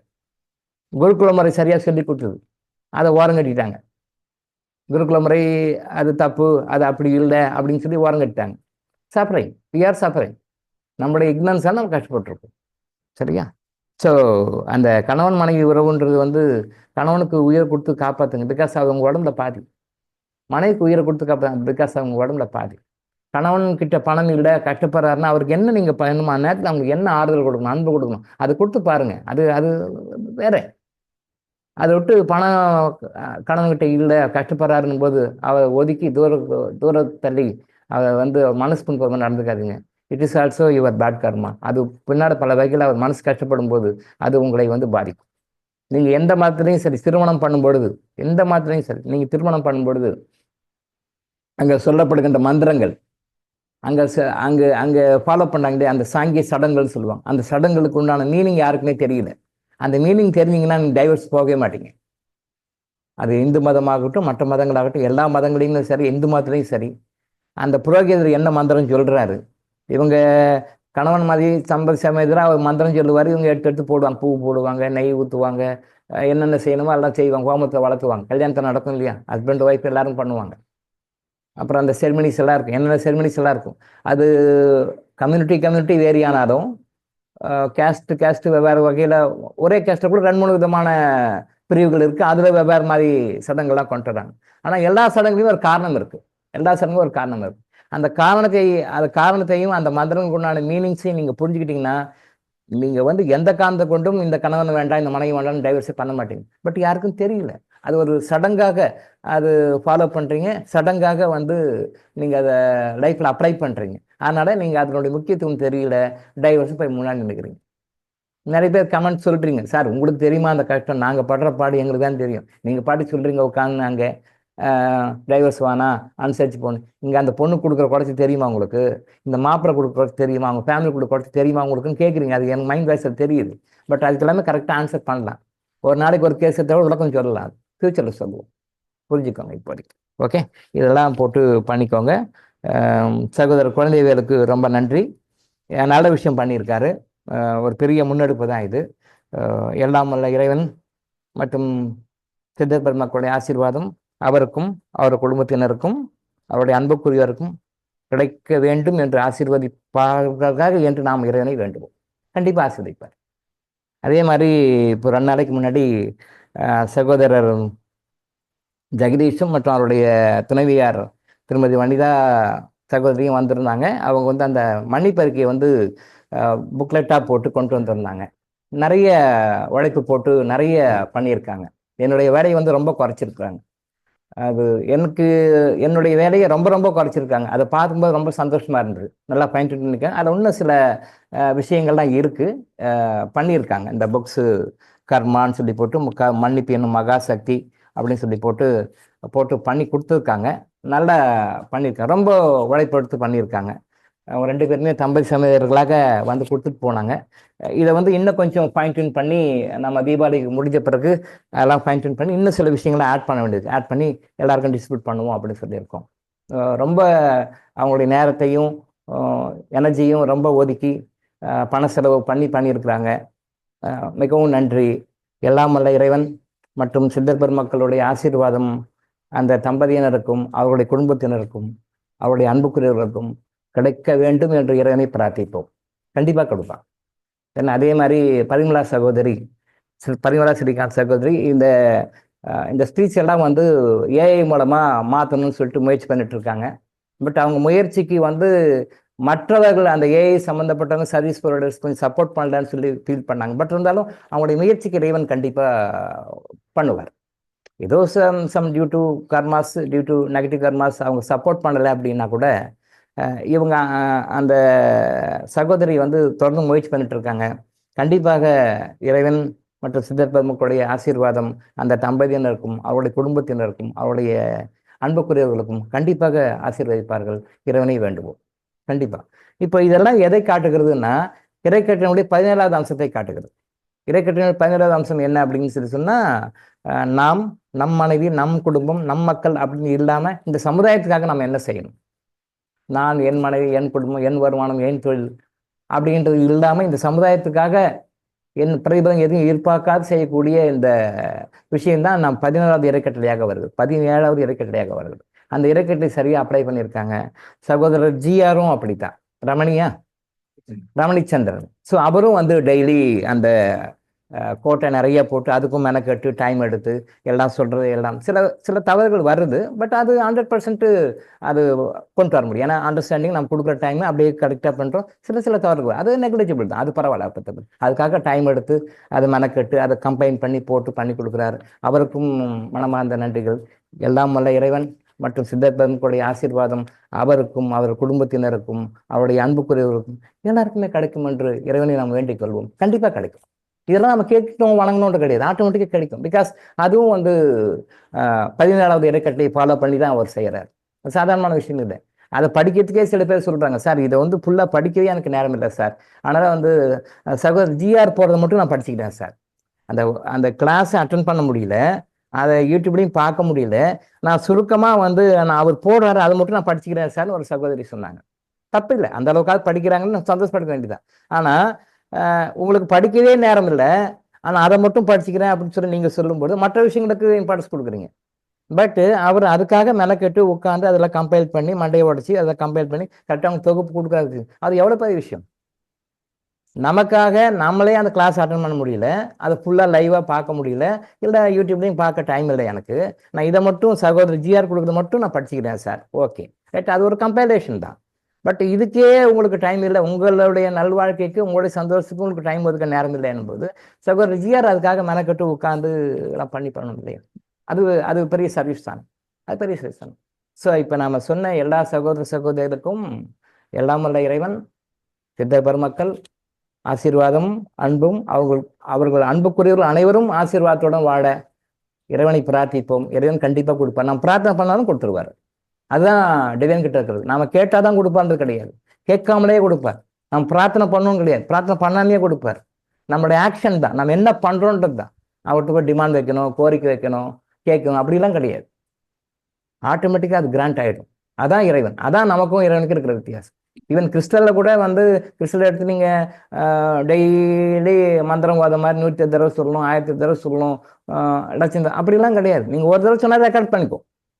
நீங்கள் ஒரே ஒரு தடவை விட்டு இந்த கோரிக்கையை சொல்லிட்டீங்கனாலே அதை ரெக்கார்ட் பண்ணிக்கும், கப்புன்னு பிடிச்சிக்கும். அதை எக்ஸிக்யூட் பண்ணுறதுக்கு என்ன பண்ணுன்னு பார்க்கும். உங்கள் பாஸ்ட் லைஃப் கர்மா என்ன, ப்ரெசன்ட் கர்மா என்ன, ஃபியூச்சர் கர்மா என்ன, உங்கள் பேங்க் பேலன்ஸில் என்ன. பேங்க் பேலன்ஸ்னா கர்மிக் பேலன்ஸ் இல்லை, கர்மிக் பேங்க்கில் நீங்கள் வச்சுக்கிற நேஷனலைஸ் பேங்க், ப்ரைவேட் பேங்க், அந்த பேங்க்கில் எவ்வளோ கரெக்ட் அது இல்லை, அதை பார்க்காது. இது கர்மிக் பேங்க். எல்லாருக்கும் ஒரு கர்மிக் பேங்க்கில் அக்கௌண்ட் ஒன்று இருக்குது. நம்ம ஓப்பன் பண்ணாலும் அவர் ஓப்பன் பண்ணி வச்சுக்கிறது, நம்ம ஓப்பன் பண்ணல. அப்படின்னா என்னன்னு நமக்கு தெரியாது. கர்மிக் பேங்க் அப்படின்னா என்ன பேங்க் எனக்கு தெரியாதும். கர்மிக் பேங்க் நம்ம பிறக்கும் போதே எல்லாருக்கும் பேங்க் இருக்கு. அந்த பேங்க்ல ஒரு அக்கௌண்ட் நம்மளே கேட்காம அவரே ஓப்பன் பண்ணிடுறாரு. அந்த அக்கௌண்ட்ல வந்து பேலன்ஸ் வைக்கிறார், டெபிட் கிரெடிட் ரெண்டுமே இருக்கும். ஆட்டோமேட்டிக்கா வைக்கும், ஆட்டோமேட்டிக்கா வைக்கும். அது கரெக்டா தெரியும். நாம அந்த பேங்க் பத்தி தெரியலன்னா கூட அந்த பேங்க்ல ஒரு அக்கௌண்ட் இருக்கு, கர்மிக் பேலன்ஸ்ல அக்கௌண்ட் இருக்கு. குட் கர்மா பேட் கர்மா அக்கௌண்ட் வரைக்கும். குட் கர்மா டெவலப் ஆகுதா, பேட் கர்மா டெவலப் ஆகுதா, எவ்வளவு எடுக்கும், எவ்வளவு வித்ரா பண்றோம், எவ்வளவு டெபாசிட் பண்றோம். சேம் லைக் கமர்ஷியல் பேங்க்ல நாம எப்படி பண்றோமோ, டெபாசிட் பண்றோமோ, எவ்வளவு டெபாசிட் போட்டிருக்கோம், எவ்வளவு இன்ட்ரெஸ்ட் வித்ரா பண்றோம், இல்ல இன்ட்ரெஸ்ட் எடுக்காம அப்படியே வச்சிருக்கிறோமா, இதெல்லாம் நிறைய விஷயங்கள் இருக்கு. Like same commercial bank. அந்த கர்மிக் பேங்க்ல உங்களுக்கு என்ன இருக்குன்னு பார்க்கும், அதை பார்த்து கரெக்டா கொடுக்கும். நம்ம கேட்டாலும் கேட்கலாலும் கரெக்டா கொடுக்கும். அதாவது சொன்னேன், கிறிஸ்டல்ல கூட நீங்க ஒரு தடவை சொன்னாலே போதும், ரெக்கார்ட் பண்ணிக்கும். அப்ப நம்ம திருப்பி எதுக்கு சொல்றோம், நம்முடைய ஒரு ஆதங்கத்துக்காக, நம்முடைய திருப்திக்காக, நம்முடைய ஒரு ஒரு ஒரு ஒரு சந்தோஷத்துக்காக நம்ம கேட்டா நடக்கும், சீக்கிரம் நடக்கும், அப்படி திருப்பி சொல்லுவோம். அப்படி நம்மளுடைய ஒரு செல்ஃப் சாட்டிஸ்ஃபேக்ஷனுக்காக தான் நம்ம கிறிஸ்தவர்கிட்ட திருப்பி சொல்ற மாதிரி தப்பு கிடையாது. பட் ஒரு தடவை சொன்னா போதும், காப்பன் பிடிச்சா ரெக்கார்ட் தான். அதான் நான் நம்மளுடைய குரூப்ல நிறைய சொல்லுவேன், ஒர்க் பண்ணி நிறைய பேர் சொல்லுவேன், யாரையும் எப்பயும் எந்த காரணத்தை கொண்டும் தேவையில்லாம திட்டாதீங்க, பேசாதீங்கன்னு சொல்லுவோம். இது ரெக்கார்ட் ஆகிடும். அப்புறம் அதுக்கு பிறகு நம்ம கண்ணிய மணியன் கட்டி பிடிச்சி முத்தம் கொடுப்போம், அது வேற. அப்பயும் அது படத்து ரெக்கார்ட் போட்டது தான். இப்போ குழந்தைகளே திட்டுறோம், அடிக்கிறோம், இல்லை யாரோ சொந்தக்காரங்க மேலே வந்து ஏதோ ஒரு கோபம் போடுறோம், சண்டை போடுறோம், அப்புறம் நம்ம ஒட்டிக்கிறோம், அப்புறம் மன்னிப்பு கேட்குறோம், அப்புறம் ஒட்டிக்கிறோம், அப்புறம் உன்னால நான் உன்னி இல்லாமல் நான் இல்லை, நான் இல்லாமல் நீ இல்லை, அப்படின்னா இருப்போம். தப்பு இல்லை, அப்படிதான் வரணும். அந்த என்விட்டி மெயின்டைன் பண்ணக்கூடாது. ஆனாலும் நீங்க அந்த டைம்ல போட்ட கர்ஸ் தான் அது ரெக்கார்ட் பண்ணி, அது அவங்களையும் பாதிக்கும், உங்களையும் பாதிக்கும். அது அவங்களையும் பாதிக்கும், உங்களையும் பாதிக்கும். அப்ப என்ன பண்ணணும், அதுக்கு தான் நம்ம வந்து அந்த படசு கிளியர் பண்றதுக்காக தான் மன்னிப்பு கேட்கறோம். கர்ம கிளிங் மெடிசன் சாப்பிடுங்கன்னு சொல்ற காரணம் தான். பிகாஸ் அது போய் உள்ள போய் எடுக்கும். ஃபார் எக்ஸாம்பிள் ஒரு உதாரணம் சொல்றேன். இப்போ மகனோ மகளோ நம்ம சரசாரம் நடக்குது. இப்போ ஒரு லவ் மேரேஜ் பண்றாங்க, உங்களை மீறி பண்றாங்க, உங்களுக்கு தெரியாம பண்றாங்க, தெரிஞ்சே பண்றாங்க. இல்லை நான் இந்த பொண்ணு தான் கல்யாணம் பண்ணுவேன், நான் இந்த பையன் தான் கல்யாணம் பண்ணுவேன் அப்படின்னு சொல்லிட்டு கல்யாணம் பண்றாங்க. ஒரு எக்ஸாம்பிளுக்கு அண்டர்ஸ்டாண்டிங்காக சொல்றேன், பண்றாங்க.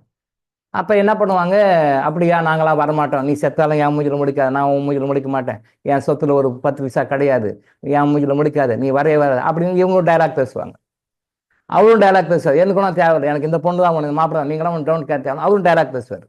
சினிமா டைலாக்லாம் 2 பேருமே பேசுவாங்க, இவங்களும் பேசுவாங்க, அவங்களும் பேசுவாங்க. பிரிஞ்சிடுவாங்க. இவங்க மூஞ்சில அவங்க முடிக்க மாட்டாங்க, அவங்க மூஞ்சில இவங்க முடிக்க மாட்டாங்க, நான் பேச மாட்டேன், நீ பேச மாட்டேன், அப்படி இருப்பாங்க.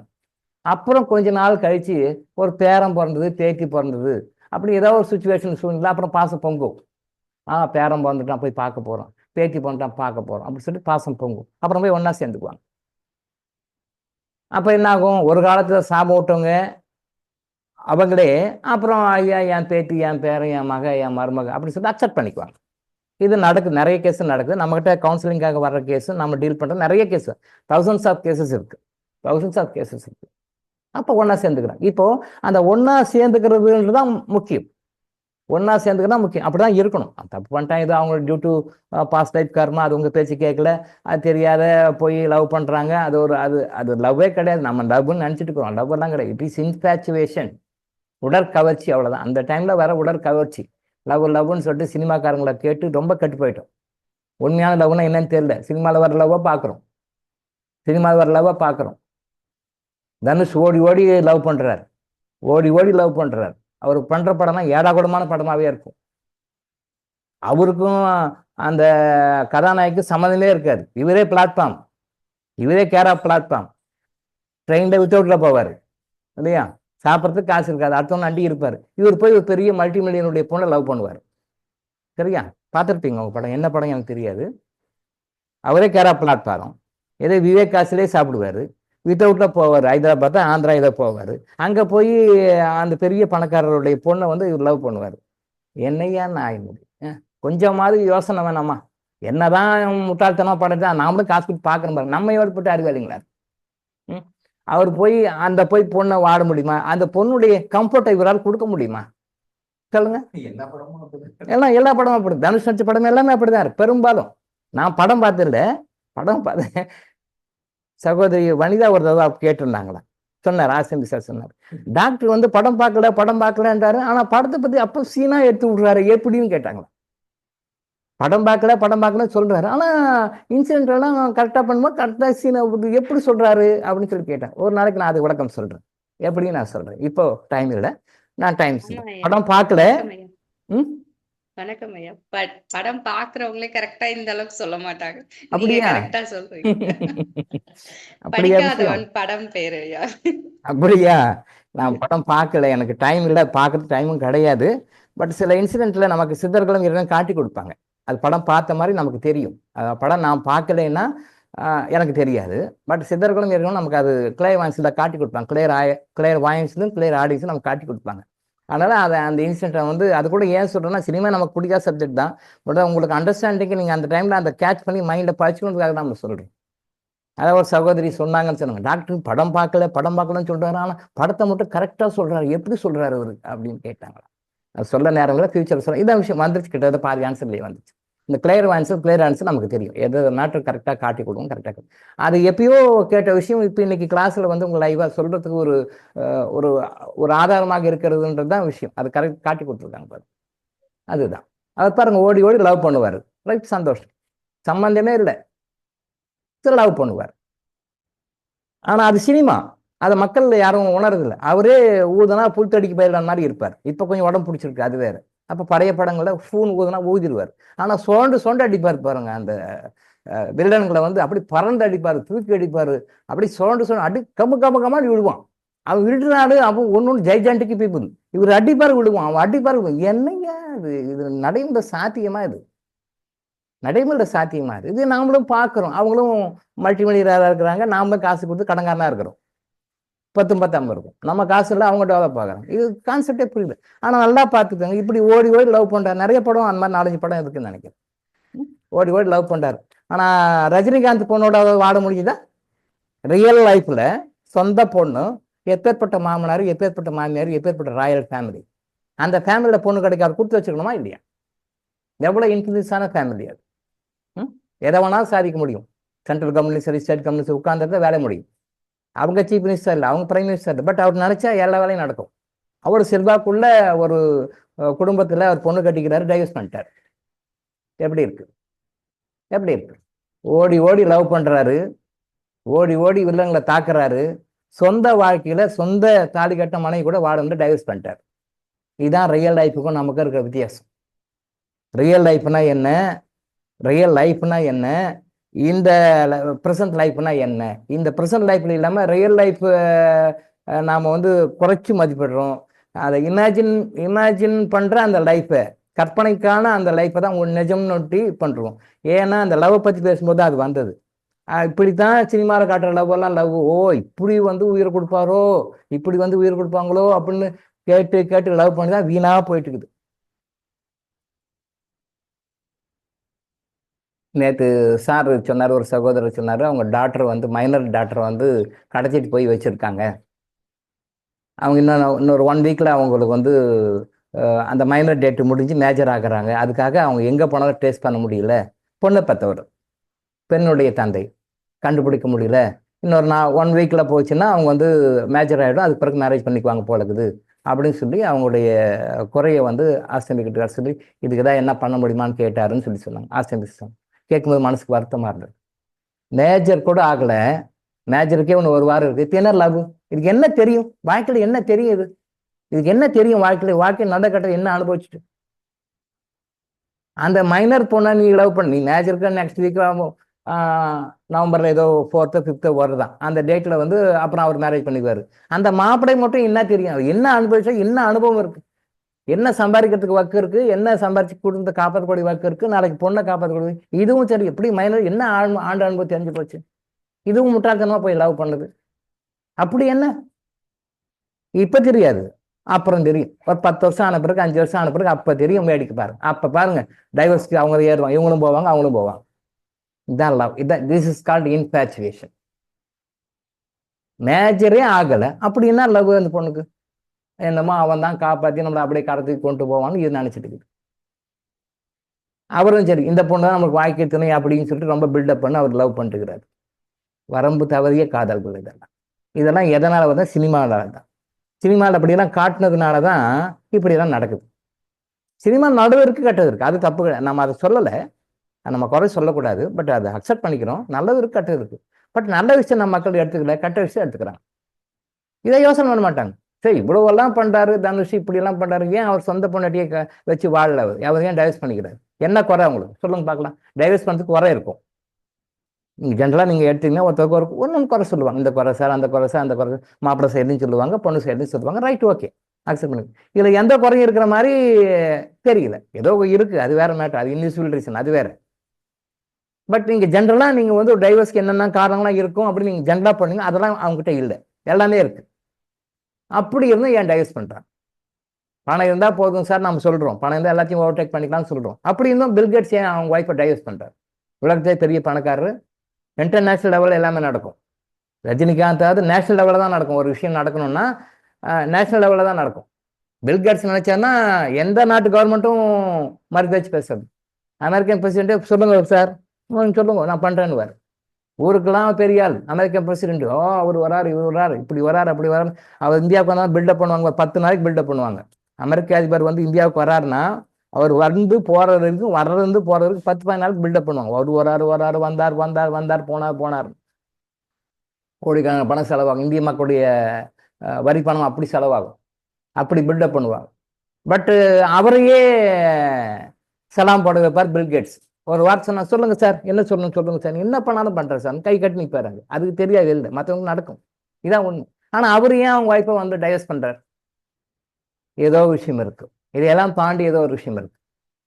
தனுஷ் அவங்க ஒய்ஃபை டைவர்ஸ் பண்ணதுக்கும், பில்கேட்ஸ் அவங்க ஒய்ஃபை டைவர்ஸ் பண்ணதுக்கும் இதையெல்லாம் தாண்டி ஏதோ ஒரு விஷயம் இருக்கு. அது வேற சப்ஜெக்ட், அதை பத்தி நான் பேசணும். அது பிகாஸ் அது அவங்க பர்சனல் லைஃப்.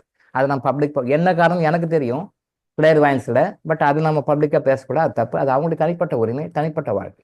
நான் ஒரு அண்டர்ஸ்டாண்டிங்காக உங்களுக்கு சொன்னேன், நம்ம எங்கே தப்பு பண்ணுறோன்றதுக்காக நம்ம சொல்கிறோம்.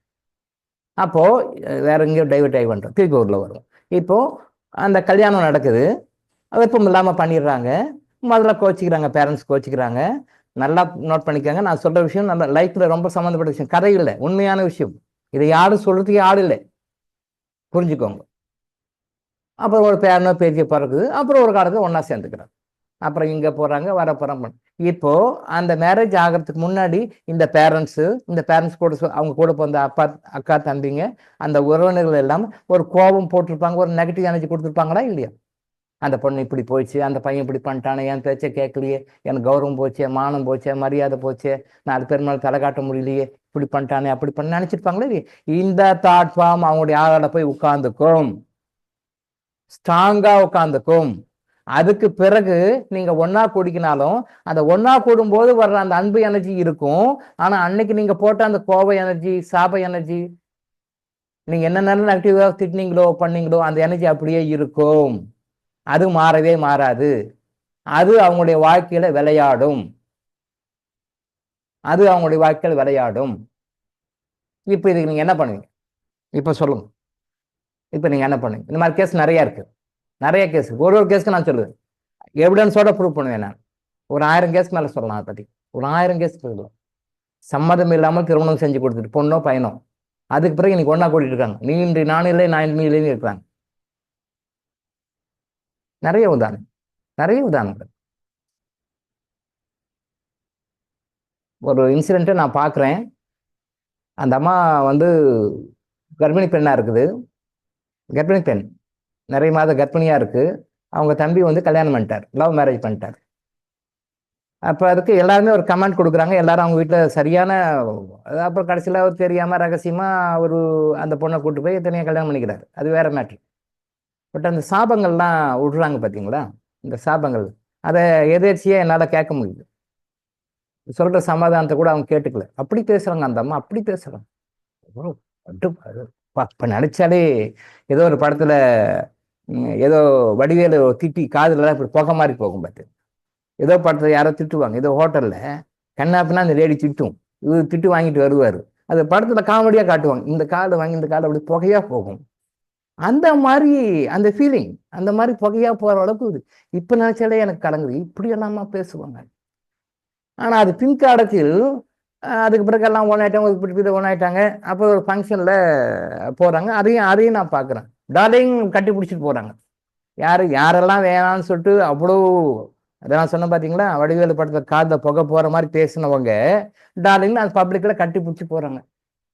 என்னடா இது கடவுளே, இப்படியா அப்படி இருக்கிறாங்க இப்படி இருக்கிறாங்க. ஆனால் இப்படி தான் இருக்கணும், தப்பு இல்லை, இப்படி தான் இருக்கணும். அந்த குற்றம் குறைகள் இருந்தாலும் தப்பு பண்ணாலும் அது அப்படி தான் இருக்கணும், ஒன்றா வாழணும். அதை நான் தப்பு சொல்லலை, இந்த முறை தான் கரெக்டு. பட் இது முறைக்கு வந்து பின்னாடி நீ வர்றையே, நீ முன்னாடி அந்த திட்டி சாபம் கொடுத்தியே, அது அவங்க லைஃப்ல விளையாடுமா, அதுக்கு நீ என்ன பண்ணுவ? எந்த வார்த்தையை சொல்லி அந்த அம்மா திட்டினாங்களோ அதே வார்த்தையை அவங்க வயிற்றுல பிறந்த பொண்ணு ஒரு காலத்தில் அதை சொல்லிச்சு. எந்த வார்த்தையை சொல்லி தம்பியை திட்டினாங்களோ, தம்பி கல்யாணம் பண்ணிக்கின்ற அந்த பொண்ணை திட்டினாங்களோ, அந்த ஃபேமிலியெல்லாம் திட்டி என்ன வார்த்தைகளை அடிக்கடி யூஸ் பண்ணாங்களோ, அதை நான் விட்னஸ் பண்ணியிருக்கேன். அதே வார்த்தை அவர் அந்த அம்மா வயிற்றுல பிறந்த குழந்தைய ஒரு கூப்பிட்ட காலத்தில் அந்த வார்த்தை டிட்டோவா அப்படியே சொல்லுது, டிட்டோவா அப்படியே சொல்லுது. நான் ரெக்கார்ட் பண்றேன், அது மைண்டில் ரெக்கார்ட் பண்ணுறேன், பிஹெச்டி ரெக்கார்டு அதை கொண்டு வரேன், தீசிஸில் அதை கொண்டு வரேன். நான் இது எப்படி வேலை செய்யுது ப்ராக்டிக்கலாக, நான் சொல்றது ப்ராக்டிக்கல் திங், கற்பனையோ கட்டுக்கதையோ எல்லாம் கிடையாது, உண்மையிலே நடந்த விஷயம். இப்போ ஒன்றாயிட்டாங்க, டார்லிங் கட்டி பிடிக்கிறாங்க, நீண்டி நான் இல்லை நான் நீ இல்லைன்னு இருக்காங்க, இப்போல்லாம் ஒன்றா சேர்ந்துட்டாங்க. இருந்தாலும் இவங்க அந்த டைமில் இவங்க வீட்டில் பேரண்ட்ஸு, இவங்க கூட பிறந்தவங்க, இவங்க ரிலேட்டிவ்ஸு யாரெல்லாம் அந்த நெகட்டிவாக சொல்லி திட்டினாங்களோ, அது அந்த சம்மந்தப்பட்ட அவங்களுடைய தம்பி அண்ணன் அந்த உறவு வச்சுக்கோங்களேன், அந்த தம்பியையும் அந்த தம்பியுடைய மனைவியையும் அவங்க குடும்பத்தையும் இன்னைக்கும் பாதித்து கொண்டிருக்கின்றது. பல வகைகளை பாதித்து கொண்டிருக்கிறது, பல வகைகள். அது சொன்னால் இப்போ ஒரு 10 வகை சொன்னோம், எக்ஸாம்பிளாக சொன்னால் ஒரு 10 வகை இப்போ நான் சொல்லலாம், நேரம் கருதிய சொல்ல 10 வகையில் பாதிக்குது. இந்த பாதிப்புக்கு அவங்க என்ன பண்ணுவாங்க? இப்போ போட்டது தான். ஒரு பக்கம் ஐயோ தம்பி இப்படி கஷ்டப்படுறானே, தம்பி பொண்ணு இப்படி கஷ்டப்படுதே, இப்படி எல்லாம் கஷ்டப்படுறாங்களே அப்படின்னு சொல்லி ஃபீல் பண்ணாலும் கூட அதை இவங்களால ஒன்றும் பண்ண முடியாது. அந்த டெக்னிக் உங்களுக்கு தெரியாது, சொன்னாலும் செய்ய மாட்டாங்க, நம்ப மாட்டாங்க. கஷ்டப்படுறாங்களா? இதே தான் எல்லா லவ் மேரேஜ்லையும் ஃபேமிலியும் நடக்குது. இப்போ அந்த கேட்ட நேற்று ஒரு நாளைக்கு முன்னாடியே கேட்ட சகோதரர், என் பொண்ணு மைனர், மேரேஜ் ஆகி போச்சு, இதை பண்ணிக்கிறாங்க அப்படின்னா இப்போ அந்த தாக்கம் நெகட்டிவ் எல்லாம் நினைச்சு போகும். அந்த ஃபேமிலி அவங்க குடும்பம் எல்லாம் வயிறு எறியும் உங்களுக்கு, ஐயோ இப்படி பண்ணிட்டான்னு. அவங்க உண்மையிலே நான் கிடைச்சா கொண்டுடுவாங்க, அவங்க கிடைச்சா அவங்க கொண்டுடுவாங்க, அவ்வளோ வெளில கொண்டுவாங்க. அது என்ன பேர், எது கம்யூனிட்டி பேர் சொல்றாங்க, என்னமோ கொலைன்னு சொல்லுவாங்களே சார், அது ஆணவ கொலை. எஸ் ஆணவ கொலை. இப்போ அது பேர் மாடர்னா பேர் வச்சுக்கிறாங்க. கொலையில இப்போ டிஃப்ரெண்ட் பேர் வைக்க ஆரம்பிச்சிட்டாங்க பார்த்தீங்களா, ஆணவ கொலை. கொலைனா கொலை தான், இந்த கொலைக்குள்ள பேர் வச்சு கருணை கொலை, அது ஒரு கொஸ்டின் இருக்கு, ஆன்சர் பண்ணுவோம். கருணை கொலை, ஆணவ கொலை, எப்படி பேர்லாம் வைக்கிறாங்க பார்த்தீங்களா, ஆணவ கொலை. எஸ் ஆணவ கொலை. ஏன்? என் கம்யூனிட்டி, என் இனம், என் அந்தஸ்து எது தவி அங்கே போயிட்டான், அப்போ ஆணவம் இருக்கு. பேர் கரெக்ட் பேர் தான், தப்பு இது. ஆணவ கொலை பண்ணுவாங்க. இப்போ ஒரு காலத்துல அவங்க ஒன்னா குடிக்குவாங்க. இப்போ போடுற எனர்ஜி அந்த அவங்களுடைய மகளுடைய ஆறாவடையும் போய் ரெக்கார்ட் ஆகிக்கும், மருமகனுடைய ஆறாவடையும் போய் ரெக்கார்ட் ஆகிருக்கும். அது சம்மந்தப்பட்ட அவங்களுடைய வாரிசுகள் வந்தாங்கன்னா அவங்களுடைய வாழ்க்கையிலும் விளையாடும். நாளைக்கு அவங்க ஒன்னா கூட்டிட்டா கூட அவங்க பாதிக்கும். இதுக்கு எவிடன்ஸ் பக்காவாக என்னால் கொடுக்க முடியும், 100% கொடுக்கணும். ஆனால் தயவு செஞ்சு பின்னால் ஒரு நாளைக்கு வந்து ஒத்துமையாக இருக்கிறது, பின்னால் ஒரு நாளைக்கு ஒன்றா குடிக்கிறது, மறப்போம் மன்னிப்போம் அப்படின்னு சொல்லிட்டு பின்னாடி இருக்கிறது, அதை கொஞ்சம் முன்னாடி கொண்டு வந்துட்டீங்கன்னா நீங்களும் நல்லா இருப்பீங்க, அவங்களும் நல்லா இருப்பாங்க. நீங்களும் நல்லா இருப்பீங்க, அவங்களும் நல்லா இருப்பீங்க. இதைத்தான் அக்செப்டன்ஸ்ன்னு சொல்லுவோம். ஏற்றுக்கோங்க. உங்களுக்கு பிடிக்கல, வேண்டாம், ரைட், ஓகே, தப்பாக பண்ணிட்டாங்க, ரைட், ஓகே, அக்செப்ட் பண்ணிக்கோங்க. நீங்கள் அக்செப்ட் பண்ணிட்டு சரி ஓகே போங்க அப்படின்னு சொல்லி விட்டுட்டீங்கன்னா அவங்களும் நல்லா இருப்பாங்க, நீங்கள் நல்லா இருப்பீங்க. அதை விட்டுட்டு நீங்கள் அந்த டைமில் சண்டை பிடிச்சிட்டு நான் இது முடிக்க மாட்டேன், என் இது முடிக்க மாட்டேன், 5 வருஷம் பேசல, 3 வருஷம் பேசல, 4 வருஷம் பேசல, அப்புறம் ஒன்றா குடிக்கிறீங்க. இந்த ஒன்றா குடிக்கிட்டீங்கன்னா அதுவும் கூட நீங்கள் போட்ட எனர்ஜி போட்டது தான், அதை எடுக்கவே முடியாது. அதை எடுக்கிறதுக்கு கர்மா எனர்ஜி ஹீலிங் ஃபாலோவர்ஸ்க்கு மட்டும்தான் தெரியும். கர்மா எனர்ஜி ஹீலிங் ஃபாலோவர்ஸ் மட்டும் அந்த டெக்னிக் நம்ம சொல்லிக் கொடுக்கும், மற்றவங்களுக்கு தெரியாது, அவங்க சஃபர் ஆகிடுவாங்க. இது சேலஞ்ச் பண்ணி சொல்கிறேன், நீங்கள் உங்களுக்கு லைஃப்பில் தெரிஞ்சவங்களெல்லாம் பாருங்கள். ஒருத்தருடைய மனக்குறையின் பேரில், ஒருத்தருடைய வருத்தத்தின் பேரில் கல்யாணம் பண்ணிக்கிட்டாங்க அப்படின்னா, எதிர்த்து மீறி பெற்றோர்களை மீறி கல்யாணம் பண்ணிக்கிட்டாங்கன்னா அவங்களுடைய லைஃப் நீங்கள் என்னதான் அன்பாக அரவணைச்சு போனாலும் கூட வாழ்க்கையில் பல வகைகள் கஷ்டப்படுவார்கள். இது சேலஞ்சு 100% சொல்கிறேன். நீங்கள் உங்களுடைய எக்ஸாம்பிள் எல்லாம் உங்கள் லைஃப்பில் யாரெல்லாம் பார்க்கணும் பாருங்க. இது ஒரு எக்ஸாம்பிளுக்காக சொன்னேன். இப்போ நம்ம குழந்தைங்களை கூட நம்ம திட்டுறோம், கோவத்தை திட்டுறோம், குழந்தைங்களை கூட திட்டுறோம். நம்ம ஏதோ கோவப்படுறாங்க, டென்ஷன் பண்ணுறாங்க, அப்போ நம்ம கோவம் திட்டுவோம். அப்புறம் அடுத்த நிமிஷம் ஒரு 10 நிமிஷம் மறந்துடுவோம், நாமளே மறந்துடும். அப்புறம் குழந்தைய கட்டி பிடிச்சி முத்தம் கொடுப்போம், வாடாச்சலம் போடாச்சலம் சொல்லிட்டு நம்ம கொடுப்போம். அது இயற்கை தான், அது எல்லா ஃபேமிலியும் நடக்கிறது தான், அது தப்பு இல்லை. ஆனாலும் கூட நீங்கள் தெரிஞ்சுக்கொள்ள வேண்டிய அந்த இறை ரகசியம் என்ன, தகசிமம்னா அந்த குழந்தைய நம்ம திட்டோம்னா அன்னைக்கு குழந்தை யாரால போய் நிற்கும், அது நின்றுடும். திட்டிருப்போம், எல்லாருமே திட்டிருப்போம். நான் கூட என்னுடைய டாட்டர்ஸ் ஏதாவது தப்பு பண்ணும்போது கூட நான் கொஞ்சம் அவங்க அம்மாவோட நான் கொஞ்சம் ஹார்ஷாக பனிஷ்மெண்ட் கொடுப்பேன், பேசுவேன், திட்டுவேன். இப்படி பண்ணக்கூடாதுன்னு திட்டுவேன். சில டைம்ல சின்ன பொண்ணு அடியும் கொடுத்துருக்கேன். அது அது வந்து சில காரணங்களாக கொடுக்குறோம். ஆனால் அந்த இடத்துல என்னுடைய ஆக்ஷன் எப்படி இருக்கணும்? அடிக்கிற மாதிரி அடிக்கணும், கோவப்படுற மாதிரி கோவப்படணும். அந்த மாதிரி உண்மையிலே போகக்கூடாது. பிகாஸ் அடிச்சுட்டேன், கோவப்பட்டு திட்டு போனால் அது எனக்கு போய் அந்த குழந்தையில போய் உட்காந்துரும், ரெக்கார்ட் ஆகிடும். அது அப்புறம் நானே எரேஸ் பண்ண கூட முடியாது. அப்போ பொண்ணு கேட்டு போச்சு, நம்ம பொண்ணு தானே இதை கேட்குது அப்படி நான் நினைச்சாலும் கூட எனக்கு போட்டது தான். நான் அடிச்சிருக்கேன், திட்டியிருக்கேன். ஆனாலும் அந்த அறுக்கிறது திட்டுறது வந்து அந்த எனர்ஜி வந்து அங்கே போகாத மாதிரி ஒரு வகையான ஆக்ஷன். அது அடிக்கிற மாதிரி அடிக்கணும், திட்டுற மாதிரி திட்டணும், கோவப்படுற மாதிரி கோவப்படணும், அந்த பர்பஸ் நடக்கணும். ஆனால் அதே நேரத்தில் நம்மகிட்ட நெகட்டிவ் எனர்ஜி போயிடலாம். அது ரொம்ப அனுபவத்தில் தான் வரும். அதை வந்து எனக்கு சித்தர்களும் இறைவனும் எனக்கு காட்டி கொடுத்து அதை என்னை வழிப்படுத்தி கொண்டு வந்ததுனால நான் அந்த பழக்கத்தை இருக்கேன். எல்லாராலும் அப்படி வர முடியாது. அப்போ நம்ம குழந்தைய திட்டுறோம், அடிக்கிறோம்னா கூட அது போய் அவங்க ஆறாடு உட்கார்ந்துக்கும். பின்னாளில் அவங்களுக்கு பல வகைகள், இந்நாளிலும் சரி பின்னாலும் சரி, அது கண்டிப்பாக அந்தந்த டைமில் அவங்களுக்கு சிரமத்தை கொடுக்கும். நம்ம மூலமாக அவர் கஷ்டப்படுவது, அவங்க கஷ்டப்பட நமக்கே தெரியாது. அவங்க கஷ்டப்படுகிறார்கள் எதனால? நம்மளுடைய அந்த நெகட்டிவ் தாட்பாங்க போய் அவங்க ஆறால உட்கார்ந்துட்டுச்சு அப்படின்னாலும் அவங்க கஷ்டப்படுறாங்கன்னு நமக்கு தெரியாது. அது கஷ்டப்படும். அதுக்கு சொல்யூஷன் நம்ம பண்ணிட்டு இருக்கோம். ஏன்னா தயவு செய்து எப்பயுமே மைண்டை வந்து கரெக்டாக வச்சுக்கோங்க. அப்படி கோவப்படுற மாதிரி இருந்தாலும், டென்ஷன் ஆகுற மாதிரி இருந்தாலும், அது நடிப்பாக மட்டுமே இருக்க வேண்டிய ரியல் லைஃப்பில் அதை அப்ளை பண்ணக்கூடாது. ரியல் லைஃப்பில் அப்படி போச்சுன்னா அது நம்மை பாதிக்கும். இந்த விஷயத்த புரிஞ்சுக்கோங்க அப்படின்னு சொல்கிறேன். ஓரளவுக்கு தெளிவாக புரிஞ்சு வச்சிருக்கேன் நான் நினைக்கிறேன். இதில் ஏதாவது டவுட்ஸ் இருந்தால் கேளுங்க, நான் கிளாரிஃபை பண்ணுறேன், குரூப்பில் போடுங்க. இது முக்கியமான விஷயம். ஆனால் தயவு செஞ்சு அதை அக்செப்ட் பண்ணிக்கிட்டோம் அப்படின்னு சொல்லி சொன்னால் அந்த டைமில் அது நெகட்டிவ் கர்மா போகாது. இல்லைன்னா போயிட்டு அவங்க ஆறால உட்காந்துக்கும். அது பின்காலத்தில் அது பல வகைகள் துன்பங்களாக வரும். அதுக்கு நாம தான் காரணகர்த்தாவை இருந்தோன்ட்டு உங்களுக்கு தெரியாது. அதுக்கு நாம தான் காரணகர்த்தாவை இருந்தோம் நமக்கு தெரியாது. சரி, அடிக்கிறோம், திட்டுறோம், கோவப்படுறோம், சாப்பிட்றோம் போது ஒரு தடவை 2 தடவை யோசனை பண்ணிக்கோங்க. ஒரு பழமொழி சொல்லுவாங்க, யாக்காவாராயினும் நாக்காக்க, காவாக்கால் சோகாப்பால் சொல்லி எடுக்கப்பட்டு. யாக்காவாராயினும் நாக்காக்க, காக்க, காவாக்கால் சோகாப்பால் சொல்லி எடுக்கப்பட்டு. இது திருக்குறள் என்னென்ன அர்த்தம் பாருங்க. வாயில வார்த்தை வருது சாதாரணமான கிடையாது. ரொம்ப கேர்ஃபுல்லாக விடுங்க, ரொம்ப கேர்ஃபுல்லாக விடுங்க. எல்லாமே பேசுறது வந்து வார்த்தையை வந்து ரொம்ப கேர்ஃபுல்லாக விடணும். நம்ம தேவையில்லாமல் வார்த்தை நிறைய விட்டுறோம். டென்ஷன் ஆகிட்டேன் மனசில் வச்சுக்காதுன்றது வேற, அப்புறம் மன்னிக்கிறது வேற. முதல்ல ஏன் பண்ணணும்? பண்ணக்கூடாது. மனசில் வச்சுக்கிறது, அப்புறம் மனசில் வச்சுக்கப்பா இதை கோவத்தில் சொல்லிட்டுமா, டென்ஷன் எல்லாம் கோவத்தை தான் சொல்லுவாங்க. சந்தோஷமா யாரும் சாபம் கொடுப்பாங்களா என்ன? இல்லை. சந்தோஷமா ஆனந்தமா சாபம் கொடுப்பாங்களா? யாரும் இல்லை. கோவத்தை தான் பண்ணுவான். நான் கோவத்தில் சொல்லிட்டேன், கோவத்தை தான் சொல்லுவோம். என்ன அன்பா ஆனமா நாசமா போன்னு சொல்லுவோமா? சொல்லுவோம், அப்படியே சொல்லுவோம். நீ விளங்குவியான்னு சொல்லுவோமா?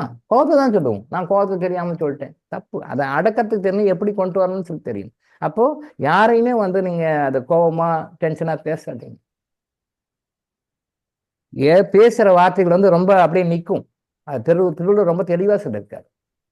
தீயினால் சுட்டப்புண் உள்ளாரும் ஆறாதே நாவினால் சுட்டவடு. நீங்க எந்த புண்ணு வேணாலும் ஆறிடும். மருந்து கொடுத்தா சரியா போயிடும், ஏதோ ட்ரீட்மெண்ட் எடுத்தா சரியா போயிடும், அது கொஞ்ச நாள் இருக்கும், சரியா போயிடும்.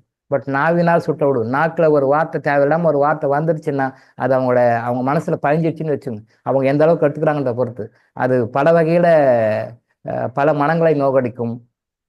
பல வகையில் அவங்க பாதிப்பார்கள். அந்த பாதிப்பு நமக்கும் பல வகையில தாக்கும். ஸோ அடுத்தவங்ககிட்ட பேசும்போது ஒன்று வந்து அவங்க சந்தோஷப்படுற மாதிரி பேசுங்க, இல்லையா கம்முன்னு இருங்க. அது யார் மனசு புண்படுற மாதிரி நோக்கிற மாதிரி பண்ணாதீங்க. தயவு செஞ்சு பண்ணாதீங்க. தப்பு, அது ரொம்ப பெரிய தப்பு. நீங்க இதெல்லாம் பண்ணிட்டு நீங்க எந்த போய் சாமி கும்பிட்டாலும் ஒர்க் அவுட் ஆகாது. இதுதான் நம்ம கர்மா எனர்ஜின்னு சொல்றோம். நீ கோயிலில் போய் சாமி கும்பிடு, விளக்கேற்று, அன்னதானம் பண்ணு, சர்ச்சுக்கு போ, பிரார்த்தனை பண்ணு, மெழுகுவர்த்தி ஏற்று, 5 வேளை தொழுக போ, மசூதிக்கு போ, பிரார்த்தனை, இதெல்லாம் ஒன்றும் ஒர்க் அவுட் ஆகாது. நீங்க அடிப்படையில் மாறாத வரைக்கும், நீங்க அடிப்படையில் உங்களை நீங்க மாற்றிக்காத வரைக்கும் எங்க வழிபாட்டுக்கு போய் என்ன பரிகாரம் பண்ணாலும் ஒர்க் அவுட் ஆகாது.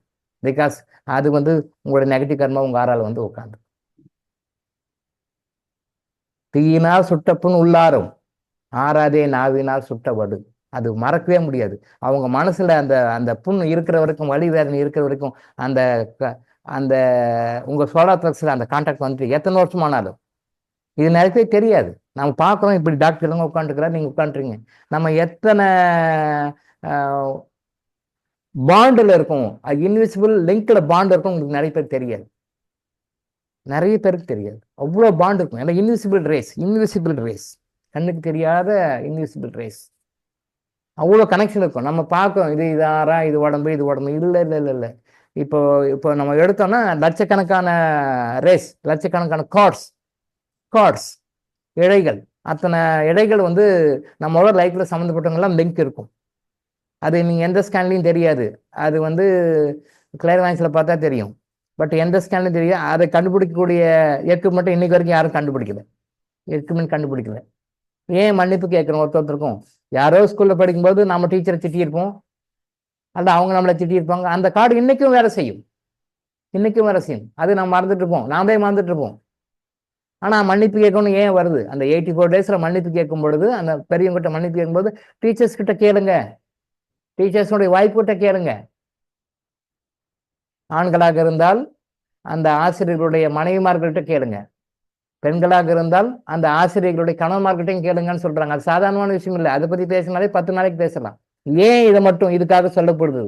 ஏன் அவங்ககிட்ட மன்னிப்பு கேட்கணும்? வாத்தியார் வர்றாரு, சரி ரைட்டு ஓகே, அவங்க ஒய்ஃப் வீட்டில் இருக்கிறாங்க, அவங்களுக்கு எனக்கு என்ன சம்மந்தம்? நான் ஏன் கேட்கணும்? ஆன்சர் இருக்கு. டீச்சர் வராங்க, ஓகே, அவங்க ஹஸ்பண்ட் எங்கே யாரோ இருக்கிறாரு, எங்கேயோ வேலை செய்யறாரு, டீச்சர் என்ன அடிச்சதுக்கும் திட்டத்துக்கும் பேசுங்க, நான் ஏன் அவர்கிட்ட மன்னிப்பு கேட்கணும்? காரணம் இருக்கு. ஃபியூச்சரில் சொல்லுவோம். காரணம் இருக்கு.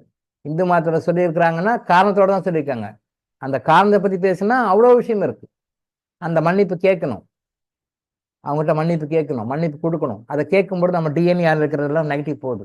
இந்த நெகட்டிவ் போனதுனால நிறைய நன்மைகள் நடந்திருக்கு, கேஸ் இருக்கு.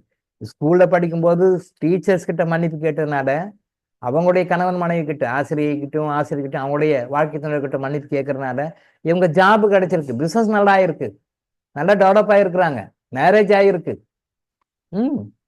நிறைய இருக்கு. இதெல்லாம் எப்படி சார் இது மொட்டை வரைக்கும் முழங்காலுக்கும் வழக்கம் போல முடிச்சு போறீங்க? வழக்கம் போல அப்படிதான், நம்ம சப்ஜெக்ட் அப்படிதான் இருக்கும். மொட்டை வரைக்கும் முழங்கால தான் முடிச்சிருக்கும். அது பழமொழி சொல்லுவோம் மொட்டை தலைக்கும், ஆனால் முடிச்சு இருக்கு, லிங்க் இருக்குன்னு தான் நம்ம ப்ரூவ் பண்ணுறோம். மொட்டை தலைக்கும் முழங்காலுக்கும் என்ன சார் முடிச்சு? அதெல்லாம் ஒன்று. பட் கர்மாநிதி இருங்க மொட்டை தலைக்கும் முழங்காலுக்கும் முடிச்சு போடுவோம். பட் அது உண்மைன்னு ப்ரூவ் பண்ணிக்கணும். அதுக்கு உண்மை ப்ரூவ் பண்ணலாம். சும்மா ஏதோ வந்தோம் போனோம் சொல்ற மாதிரி தான் கிடையாது. சரியா? அதனால வந்து பார்த்துக்கோங்க. இந்த மாதிரி யாரையும் வந்து தயவு செஞ்சு இந்த லவ் மேரேஜ் இல்லை நம்ம பிள்ளை சொல்லாம செய்யறான் பண்றான்னு சொல்லிட்டு தயவு செஞ்சு நெகட்டிவ் எனர்ஜி நீங்க போடாதீங்க. யாரோ போடட்டும், பரவாயில்ல, அது மற்றவங்க தெரியாதவங்க போடட்டும். But karma energy followers accept பண்ணிக்கோங்க. முடிஞ்ச வரைக்கும் அவாய்ட் பண்ண பாருங்க, இல்லைன்னா அக்செப்ட் பண்ணிக்கோங்க. பட் நெகட்டிவ் எனர்ஜி கொடுக்காதீங்க, திட்டாதீங்க, யாருமே திட்டாதீங்க. கணவன் மனைவி கூட ஏன் மன்னிப்பு கேட்கணும்னு சொல்றோம்? என்னதான் கணவனாக இருந்தாலும் மனைவியா இருந்தாலும் ஏதாவது வகையில் அவங்களுக்கு கோவம் போடுவாங்க, கோவம் டென்ஷன் வரும், எமோஷன். அது அவங்களோட நேரம் போய் உட்காந்துக்கும். அதே மாதிரி இவரும் ஏதாவது ஒய்ஃப் மேலே டென்ஷன் ஆவார், இது இப்படி பண்ணிட்டேன் அப்படி பண்ணிட்டேன், இது செஞ்சா டென்ஷன் ஆகும். இது அவங்க போய் உட்காந்துக்கும். கண்டிப்பா ஏதாவது வகையில் கணவனும் பாதிப்பார், மனைவியும் பாதிப்பார். ஆனா அந்த கணவன் பாதிப்பதற்கு மனைவியாக நாம் காரணமாக இருக்கிறோம், மனைவி கஷ்டப்படுறது கணவனாகி நாம காரணமா இருக்கணும்னு இவங்களுக்கு தெரியாது. அதனால தான் தினமும் கணவன் மனைவி கிட்ட மன்னிப்பு கேளுங்கன்னு சொல்றது. ஏன்னா தினமும் கணவன் மனைவி கிட்ட மன்னிப்பு கேட்கும் பொழுது அது அப்பப்போ நியூட்ரைஸ் ஆயிடும். அப்பப்போ நியூட்ரைஸ் ஆச்சுன்னா உள்ள போய் உட்காராது. அது அந்த உள்ள உட்கார ஸ்ட்ராங் ஆகும். ஃபார் எக்ஸாம்பிள், இப்போ தரை இருக்கு, தரையில ஒரு காஃபியோ டீயோ ஏதோ ஒன்று கொட்டிடுறோம் அப்படின்னா அது உடனே தொடச்சிடணும், கிளியர் ஆகிடும். இது நீங்கள் விட்டுட்டீங்கன்னு வச்சுக்கோங்களேன், ஒரு 2 நாள் 3 நாள் விட்டுட்டீங்கன்னு வச்சுக்கோங்க, அப்புறம் தொடச்சா போகாது. அப்போ நல்லா நீங்கள் வேற ஏதாவது சோப் லிக்விட் மாதிரி போட்டு துடைக்கணும். அப்படிதானே?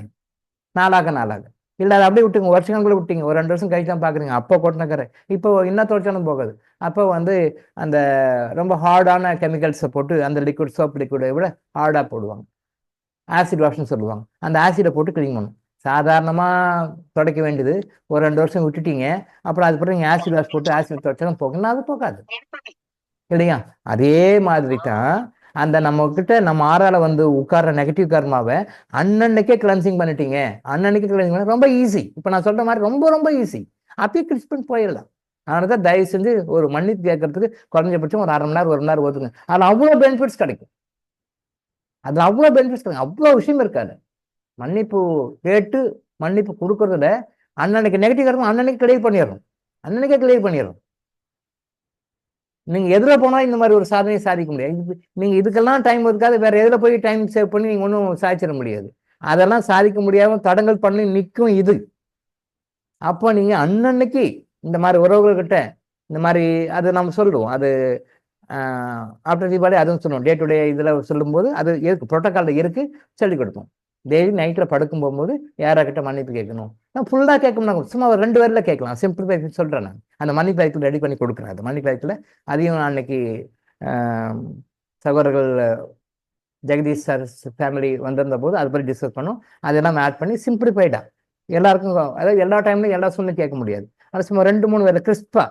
ஆனால் அதுக்குன்னு எதுவுமே அதிகம் பிடிச்சக்கூடாது, முறையாக படிக்கணும். டைம் கிடைக்காத கிறிஸ்பா 2 வரியில் 3 வரியில் பண்ணுற மாதிரி அது ஒரு பாயிண்ட் பண்ணி கொடுக்கும், செம்மைப்படுத்தி கொடுக்குறோம். அதை வச்சுக்கலாம். ஸோ அந்த டெய்லி அன்னன்னைக்கு நீங்கள் அந்த மன்னிப்பு கேட்டு கிளி பண்ணிட்டீங்கன்னா, இப்போ நான் சொன்ன மாதிரி டீ கரை அப்பவே தொடச்சிடுற மாதிரி, ஒரு வாரம் விட்டிங்கன்னா ஒரு வாரம் காய்ச்சி. இது எக்ஸாம்பிளாக வச்சு, ஒரு டீ கரை காப்பி கரை தாதி கொட்டுச்சு, நீங்கள் எவ்வளோ நாள் மன்னிப்பு கேட்குறீங்க, அன்னன்னைக்கே அப்பவே துடைக்கிறது வந்து அன்னன்னைக்கே துடைக்கிற மாதிரி அப்பவே. அது இன்னும் சொல்ல போனால் அன்னைக்கு நைட் வரைக்கும் வெயிட் பண்ணோம், அந்த மொமெண்ட்டே கேட்குறது இன்னும் பெஸ்ட்டு, அப்பயே துடைக்கிற மாதிரி. இல்லைன்னா அன்னைக்கு நைட் துடைக்கிற மாதிரி, ஒரு வாரம் கழிச்சு, 1 மாதம் கழிச்சு, 6 மாதம் கழிச்சு, பல வருடங்கள் கழிச்சு துடைக்கிற மாதிரி. அப்போ சாதாரணமாக சும்மா ஒரு சாதாரண துணியில் தொடச்சி எடுக்கிறத விட்டுட்டு ஆசிட் வாஷ் வரைக்கும் போகும். நாம் இன்னைக்கு பண்ணுறோம்னா ஆசிட் வாஷ் தான் பண்ணிட்டு இருக்கோம் எல்லாருமே, தெரிஞ்சோ தெரியாமலோ. நாம் படுகின்ற துன்பங்களுக்கு நாம் ஏற்கனவே வாங்கி வைத்த நம்முடைய ஆறாவது வந்து ஸ்டோர் பண்ணி வச்சிருக்கிற அந்த நெகட்டிவ் கர்மாஸ் தான் இருக்கு. அதை போக்குறதுக்கு நம்ம ஆசிட் வாஷ் எடுத்து பண்ணிட்டு, கிறிஸ்டல் பண்ணதெல்லாம் ஆசிட் வாஷ் தான் பண்ணுது. கிறிஸ்டல் வந்து ஆசிட் வாஷ் தான் பண்ணுது. ஆசிட் வாஷ் பண்ணுறதுக்கு இப்போ எப்படி மற்ற பொருட்களை சாதாரணமாக கையில் துடைக்கிறோம், இல்லை ப்ரூம் தொடப்பத்தை துடைக்கிறோம், இல்லை சாதா துணியில் துடைக்கிறோம், அப்புறம் சோப் லிக்விட் போட்டு துடைக்கிறோம், அதெல்லாம் போல் இன்னும் கொஞ்சம் ஹெவியாக பெனாயில் இந்த மாதிரி கொஞ்சம் ஹெவியாக இருந்து போடுறோம். பெனாயில் இந்த மாதிரி சில ஐட்டம் கொஞ்சம் ஹெவியாக டிசால்வ் பண்ணுற விஷயம் அதை பண்ணுறோம். இதுக்குமே முடியும்னா கடைசியில் ஆசிட் போடுறோம். அது கையில் பட்டாலே வாட்டர் போட்டுரும், கையில் பட்டாலே வாட்டர் போட்டுரும். அதை ஹேண்டில் பண்ணி ரொம்ப கேர்ஃபுல்லாக போடுவாங்க. இந்த பில்டர்ஸ் எல்லாம் பில்டிங்கை கரெக்டாக லாஸ்ட்டாக ஹேண்ட் ஓவர் பண்ணும்போது, கடைசியாக ஹேண்ட் ஓவர் பண்ணும்போது பர்ச்சேசர்கிட்ட கொடுக்கும்போது ஆசிட் வாஷ் பண்ணி கொடுப்பாங்க. பிகாஸ் அது எப்பேற்பட்ட பெயிண்ட் கரை மற்ற கரை எதுவாக இருந்தாலும் க்ளீன் பண்ணிவிடும், எந்த கரையும் க்ளீன் பண்ணி எடுக்கும் ஆசிட் வாஷ். அந்த ஆசிட் வாஷ் தான் கிறிஸ்டல் பண்ணுது. கிறிஸ்டல் ஏன் வந்து ரொம்ப அப்பப்போ வாய்ப்பு கிடைக்கும் போதெல்லாம் கிறிஸ்டல் பண்ணுங்க, கிறிஸ்டல் யூஸ் பண்ணுங்க, கிறிஸ்டல் யூஸ் பண்ணுங்க சொல்கிறது என்னன்னா, எப்பேற்பட்ட கரையும் எப்பேற்பட்ட பழைய கரைகள் நீங்கள் வருஷமாக கொண்டு வந்துருப்பீங்க, ஜென்மமாக கொண்டு வந்துருப்பீங்க, பல ஜென்மங்களாக கொண்டு வந்துருப்பீங்க. இப்போ இல்லை, பல ஜென்மங்களாக கொண்டு வந்துருப்பீங்க, பல வருடங்களாக கொண்டு வந்துருப்பீங்க. இந்த பல வருடங்களாக கொண்டு வந்தது, பல ஜென்மங்களாக கொண்டு வந்த கர்மாலாம் உங்கள் ஆறாவில் இருக்கும், உங்கள் ஆறாவில் இருக்கும், உட்காந்துருக்கும், சூப்பராக உட்காந்துருக்கும். அந்த ஆறாவது வந்து எடுக்கக்கூடிய வலிமைப்படுத்துறது ஆசிட் வாஷ்னு சொன்னா கிறிஸ்டல் தான். கிறிஸ்டல் வந்து ஆசிட் வாஷ் பண்ணும். இன்னைக்கு கிறிஸ்டல் யூஸ் பண்ணி போகாத நெகட்டிவ் கர்மா இருக்கவே இருக்காது, ஏன்னா ஹைலி பவர்ஃபுல். அப்போ crystal is equal to acid வாஷ்னு சொல்லலாம். Crystal usage is equal to acid wash. Acid wash பண்ணா அதான் ஹையஸ்ட், அதுக்கு கிடையாது, அதுக்கு மேலே எதுவுமே கிடையாது. அது போலன்னா கரை போகாது, அவ்வளோதான். அந்த ஆசிட்ல வாஷ் பண்ணா என்ன ரிசல்ட் கிடைக்குமோ அதை தான் கிறிஸ்டல் பண்ணுது. கிறிஸ்டல் வந்து ஆசிட் வாஷ் தான் பண்ணுது. அதனால கிறிஸ்டலை கம்பல்சரியாக யூஸ் பண்ணுங்க சொல்றது வந்து அதுதான். அதே மாதிரி அந்த மன்னிப்பு நம்ம அப்பப்பே கேட்டு அந்த மொமெண்ட்டே மன்னிப்பு கேட்டு மன்னிப்பு கொடுத்தா முடிஞ்சிடுது. இருந்தாலும் எதுக்கும் நைட்டு படுக்கும்போது ஒரு 10 நிமிஷம் 1/4 நேரம் ஒதுக்கி, நீங்கள் அன்னைக்கு யாராகிட்டலாம் வந்து நெகட்டிவ் அன்னைக்கு வாங்கியிருப்பீங்களோ, யாரெல்லாம் உங்கள் மேலே கோபமாக இருக்கிறாங்களோ, யார் மேலே நீங்கள் கோவப்பட்டீங்களோ, எல்லார்கிட்டையும் மன்னிப்பு கேட்டு மன்னி கொடுக்கும்போது அன்னன்னைக்கு அழுக்கு அன்னன்னைக்கே கரைச்சிடும். அது உள்ளே போய் ரெக்கார்ட் ஆகாது, பின்னாடி கட்டங்களே கொடுக்காது, பின்னாடி பிரச்சனைகள் வராது. சரிங்களா? அந்த கான்செப்ட் நீங்கள் புரிஞ்சுக்கோங்க, லைஃப்பில் அப்ளை பண்ணுங்க. தயவுசெய்து யாரையும் திட்டாதீங்க, கோவிக்காதீங்க. அப்படியே பண்ணிங்கன்னா அப்பப்பே அந்த மன்னிப்பு கேட்டு மன்னிப்பு கொடுத்து அப்பப்பே டிசால்வ் பண்ணி கரைச்சி கொண்டு வந்துங்க. அடுத்தது கொண்டு போகாது. இது கொண்டு போகிறது தான் நமக்கு பின்னால் வாழ்க்கையில் கஷ்டங்களாக பிரச்சனைகளாக வருது. எல்லா பிரச்சனைகளும் நம்ம எந்த மாதிரி ஒரு கர்மாவை வந்து ரெக்கார்ட் பண்ணி வைக்கிறோமோ அதுக்கு மாதிரி பிரச்சனைகள் வரும். எல்லாருக்கும் ஒரே மாதிரி வரும்னு கிடையாது, அவங்கவுங்களுக்கு அந்த மாதிரி ஒன்று வரும். பயன்படுத்திக்கோங்க. சரியா?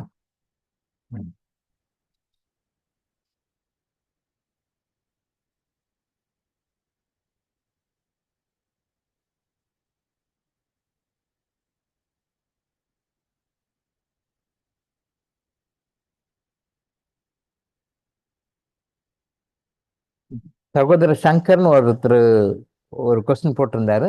ஐயா, ஓம் நமச்சிவாய என்றால் இந்த மந்திரத்தை உச்சாரணம் செய்து கொண்டால் நம் கண்முன்னே தோன்றுவாரா? இது உண்மையா? ஆனால் நானும் பார்த்து கொண்டிருக்கிறேன், அது உண்மைதான் என்று.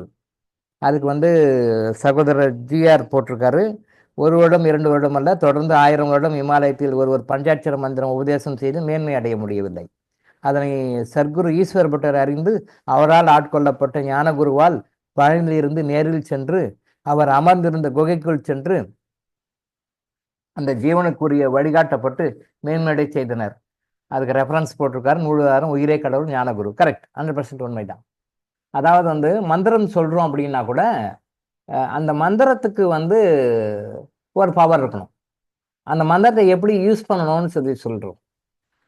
அதாவது இப்போ காயத்ரி மந்திரம் வந்து சரியான மந்திரம், காயத்ரி மந்திரம் இருக்கிற மந்திரங்களே மிக உயர்ந்த மந்திரம் அப்படின்னு சொல்லுவாங்க, காயத்ரி மந்திரம் உபசரிப்பாங்க. பட் என்னுடைய குரு சுந்தரராஜன், டாக்டர் சுந்தரராஜன் தான் ஒரு முறை காயத்ரி மந்திரம் தவறாக உச்சரிக்கப்பட்டு கொண்டிருக்கின்றது, காயத்ரி மந்திரம் தவறாக அது ப்ரொனவுன்ஸ் பண்ணிட்டு இருக்காங்க, இப்போ சொல்லுகின்ற மந்திரம் சரியான காயத்ரி மந்திரம் இல்லை அப்படின்னு சொல்லிட்டு அந்த உண்மையான காயத்ரி மந்திரத்தை எனக்கு சொல்லி கொடுத்து அந்த உபதேசம் பண்ணார்.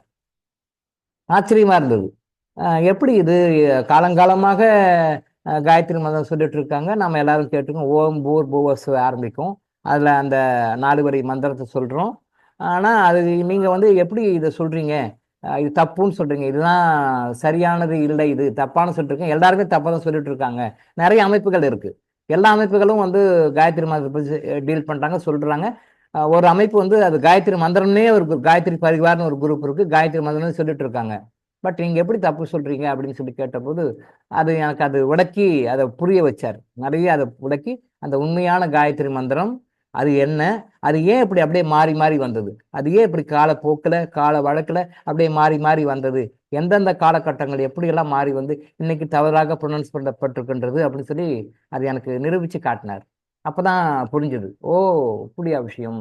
அப்போ தவறாக சொல்லப்படுகின்ற காயத்ரி மந்திரத்துக்கு பலன் குறைவா? குறைவுதான். ஆனால் பலன் இருக்கு, நெகட்டிவ் கிடையாது, நெகட்டிவ் கிடையாது. நான் அந்த கேள்விக்கு கரெக்டாக ஆன்சர் பண்ணாரு, நான் கரெக்டாக கேட்டேன் அவரை. இப்போ இந்த காயத்ரி வந்து தவறாக உச்சரிக்கப்பட்டு கொண்டிருக்கின்றது, தவறாக ஜபிக்கப்பட்டு கொண்டிருக்கின்றது, அப்போ இதனால கெடுதல் உண்டா? 100% கெடுதல் இல்லை, 100% கெடுதல் இல்லை. ஆனால் சரியான காயத்ரி மந்திரத்தை அதை வந்து நம்ம வந்து உபதேசம் பண்ணி அதை ஃபாலோ பண்ணி அதை ரிசைட் பண்ணாததுனால, அது சொல்லாததுனால அந்த பலன்கள் வந்து கொஞ்சம் குறைவு, கம்மியாக கிடைக்குது. அவர் சொல்றாரு 70% தான் கிடைக்குது, 30% கிடைக்கலன்றார்.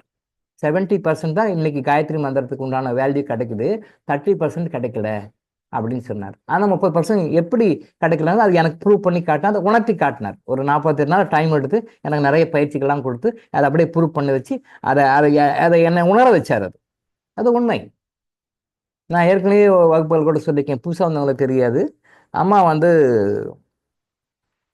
சேக்காமுத்து கடைக்கு போய் உப்பு வாங்கிட்டு வாங்குவாங்க, சேக்காமுத்து கடைக்கு போய் உப்பு வாங்கிட்டு வாங்கிட்டு வருவோம். ராம்துல்லா கடைக்கு போயிட்டு பருப்பு வாங்கிட்டு வாங்குவான், ராம்துல்லா கடைக்கு போயிட்டு பருப்பு வாங்கிட்டு வரும், சின்ன பையனா இருக்கும்போது. அப்போ தெரியாது. அப்புறம் தான் நமக்கு அப்புறம் தெரியுது சேக்காமுத்து இல்லை, அவர் ஷேக் அகமத்து, ஷேக் அகமத்து, ஷேக் அகமத்து சேக்காமுத்து பண்ணிட்டாங்க. சரியா? ரஹமத்துல்லா, ரஹமத்துல்லா ராம்துல்லா பண்ணிட்டாங்க. அப்போ 3rd ஸ்டாண்டர்ட் 4th ஸ்டாண்டர்ட் படிக்கும்போது அம்மா அப்படிதான் சொல்லுவாங்க, சேக்காமுத்து கடைக்கு போய் உப்பு வாங்கிட்டு வா, ராம்துல்லா கடைக்கு போய் பருப்பு வாங்கிட்டு வா. சரி போவோம், வாங்கிட்டு வருவோம். அப்புறம் அதை நம்ம இந்த ஹை லெவலுக்கு வந்து அந்த ரீசர்ச் எல்லாம் பண்ணும்போது இஸ்லாத்தை பற்றி நிறைய ரீசர்ச் பண்ணும்போது குரான் வெர்சஸ்ஸு, ஹதீஸு, திருமிதி எல்லாம் நிறைய இருக்குது. குரானை பற்றி நிறைய விஷயங்கள் இருக்குது. அதை பற்றி ரீசர்ச் பண்ணும்போது அந்த முஸ்லீம் பேரெல்லாம் அனலைஸ் பண்ண வேண்டியதாக வந்து கிட்டத்தட்ட 3-4 வருஷம் அதை பற்றி ரீசர்ச் பண்ண குரானை பற்றி. அப்போ பண்ணும்போது தான் தெரியுது, ஓ அது பேர் ரஹமத்துல்லாப்பா, ரஹமத்துல்லா ராம்துல்லான்ட்டாங்க நம்ம ஆளுங்க. ஓகே, அவர் ஷேக் அகமத்துப்பா, ஷேக் அகமத்தை சேக்காமுத்துன்னு கொண்டுட்டாங்க அப்படின்னு அப்போ புரியுது. இது கூட எப்போ எனக்கு புரியுது, அந்த பிஹெச்டி பண்ணும்போது குரான், ஹதீஸு, திர்மிதி அது மாதிரி அந்த இஸ்லாம் சம்மந்தப்பட்ட நூல்களை படிக்கும் பொழுது நபிகள் நாயகத்தினுடைய வரலாறு மற்ற விஷயத்தெல்லாம், அவர் ஒரு இறை தூதர் இல்லையா, அவர் எப்படி கொண்டு வந்தார், எப்படி அவர் மூலமாக அல்லாஹ் வந்து குரானை இறக்குனாரு, எந்த முறையில் இறக்குனாரு அதை பற்றி ஆராய்ச்சி பண்ணும்போது தான் இதெல்லாம் தெரியுது. ராமத்துல்லா இல்லை, ரஹ்மத்துல்லா, சேக்காமுத்து கிடையாது, ஷேக் அகமத்து. இப்போ எப்படி மாறிச்சோ அதே மாதிரி தான் இன்னைக்கு இந்த காயத்ரி மந்திரம் மாறி இருக்கிறது. உதாரணத்துக்கு சொன்னேன், அண்டர்ஸ்டாண்டிங்காக சொல்றேன். இப்போ எப்படி பேரை மாற்றி உழைப்பு விட்டாங்களோ அதே மாதிரி காயத்ரி மந்திரம் இன்னைக்கு நாம் சொல்லுகின்ற மந்திரம் 70% தான் சரியான மந்திரம், 30% தவறான மந்திரம். இதுதான் உண்மை. இது இது இந்து மதத்தில் இருக்கிற எப்பேற்பட்ட வேத விற்பனங்களுக்கும் தெரியாது. பிகாஸ் வழி வழியா வந்த மந்திரம் அது. இப்பதான் பிரிண்ட் மீடியாவில் வந்துச்சு, பிரிண்டா வந்திருக்கு. அந்த பிரிண்ட் மீடியா வர்றதுக்கு முன்னாடி ஓரலா தான் சொல்லுவாங்க. அவர் அந்த குரு சொல்லுவார், இவர் இந்த குருக்கு சொல்லுவார், இந்த குருக்கு சொல்லுவார். ஒன் பை ஒன்னா ஓரலா தான் வந்தது. அப்படியே கேட்டு கேட்டு கேட்டு கேட்டு ஓரலா. அப்போ ஓரலா வரும்போது ஒருத்தர் ஒன்று மாற்றிட்டா போதும், வேற மாறிடும். ஒருத்தர் ஒன்று மாறிட்டா போதும், வேற மாறிடும். ஒரு ஒன்று மாறிட்டா போதும், ஒன்று வேற. அப்படியே மாறி மாறி மாறி வந்துடும். ஒரு காமெடின்னு சொன்னா ஏதோ ஒரு படத்துல கல்யாணத்துல வடிவேலு மாப்பிள்ளை இல்லையா, அவரு ஏதோ ஏடாகூடமா ஏதோ ஒன்று கேட்பாரு. அது கடைசியில் கல்யாணமே நிற்கிற மாதிரி வந்து கலாட்டா நடக்கும் இல்லையா, ஏதோ சொம்பு சொம்பு. இவர் பாவம் அப்பாவி யதார்த்தமா ஏதோ ஒன்று கேட்பாரு. அது எப்படி ஒரு 4 பேர் அப்படியே பில்டப் பண்ணி மாத்தி மாத்தி மாத்தி கடைசியில கல்யாணம் நின்றுடும். அது காமெடியா இருந்தாலும் கூட ரியல் லைஃப்ல அதை காட்டுது பாத்தீங்களா, அது உண்மைதானே அது. ஆனா உண்மையிலே அந்த கேரக்டர்ல வடிவேல் வந்து அவர் அப்படியே தான் நினைக்கல, கேட்கல. இவர் யதார்த்தமா தான் கேட்கிறாரு. ஒரு சொம்பு மேட்டர் தான்.